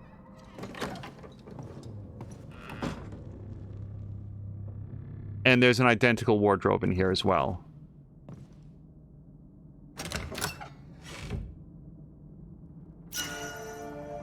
Okay, Windrose. What is this? Damage taken is reduced by 20%, but banish points gained are reduced by 50. So this is something that would probably A, be helpful at a higher difficulty level, or B, in situations where banish is not going to be helpful. Like some of those challenges where like banish doesn't just doesn't do any damage. But as for our day-to-day, I don't think that I'm going to be using that. That was really straightforward. Here's what I was worried about. I thought that there might be some dependent switches at work where, you guys know the kind I'm talking about. You move the one in the bedroom, and that affects the one in the ballroom, unless the one in the office is also tilted, in which case it doesn't move the one in the ballroom, and then it moves the one in the dining room. You know, like it gets, like some of those puzzles can get extremely difficult to track. Either that, or I just got extremely lucky on the order that when I did it. But when it says like, oh, you can move the one in the bedroom, and that's not that if you move the one in the bedroom, 100 years from now, that mirror will still be cursed, unless we destroy it. Where should we start?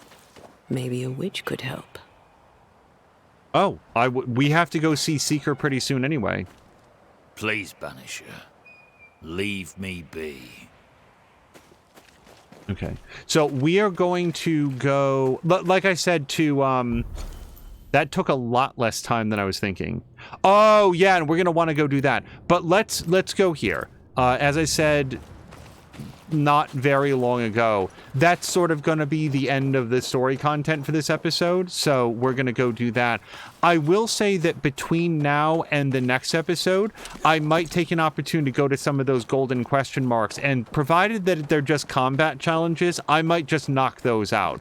If anybody is like, no, we want to see you get killed a whole bunch or whatever, speak now, but otherwise I'll probably just knock those out because I like to do the story stuff on stream, and the combat challenges I can probably do in a short amount of time.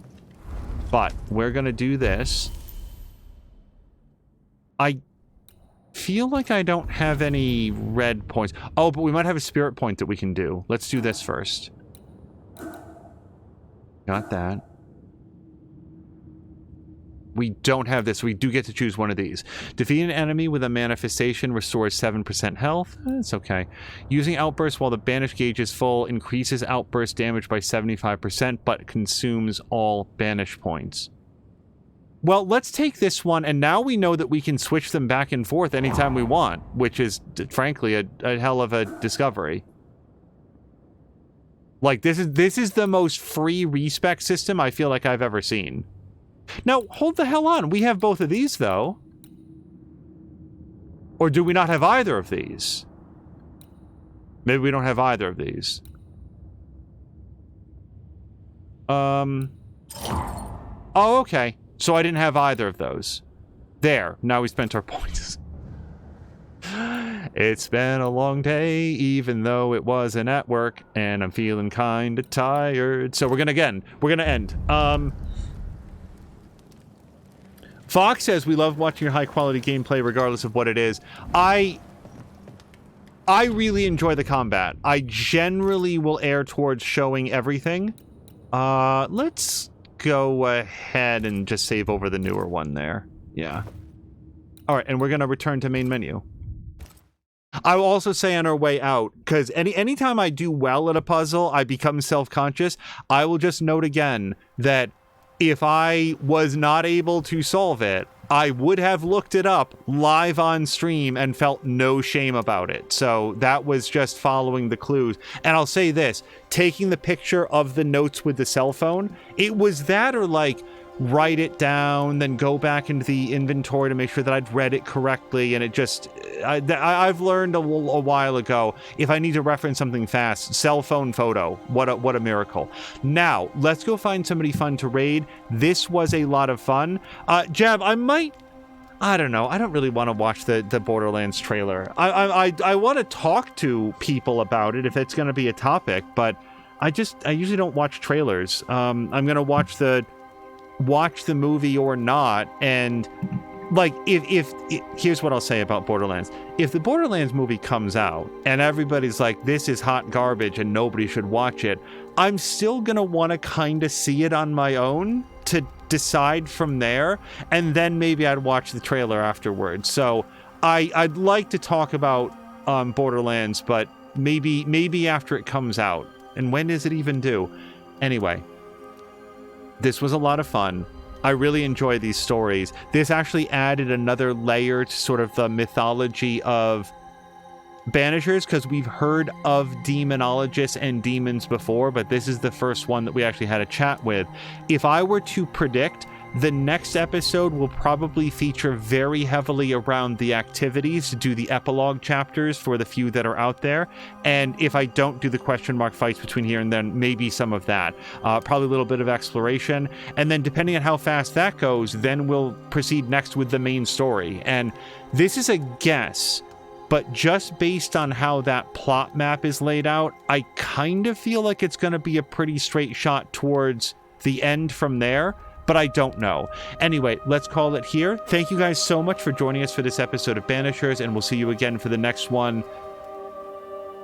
I wouldn't think tomorrow, so Monday's a little bit more likely, and we'll see you then. Until next time, you guys, thank you so much, and I hope you have a great night.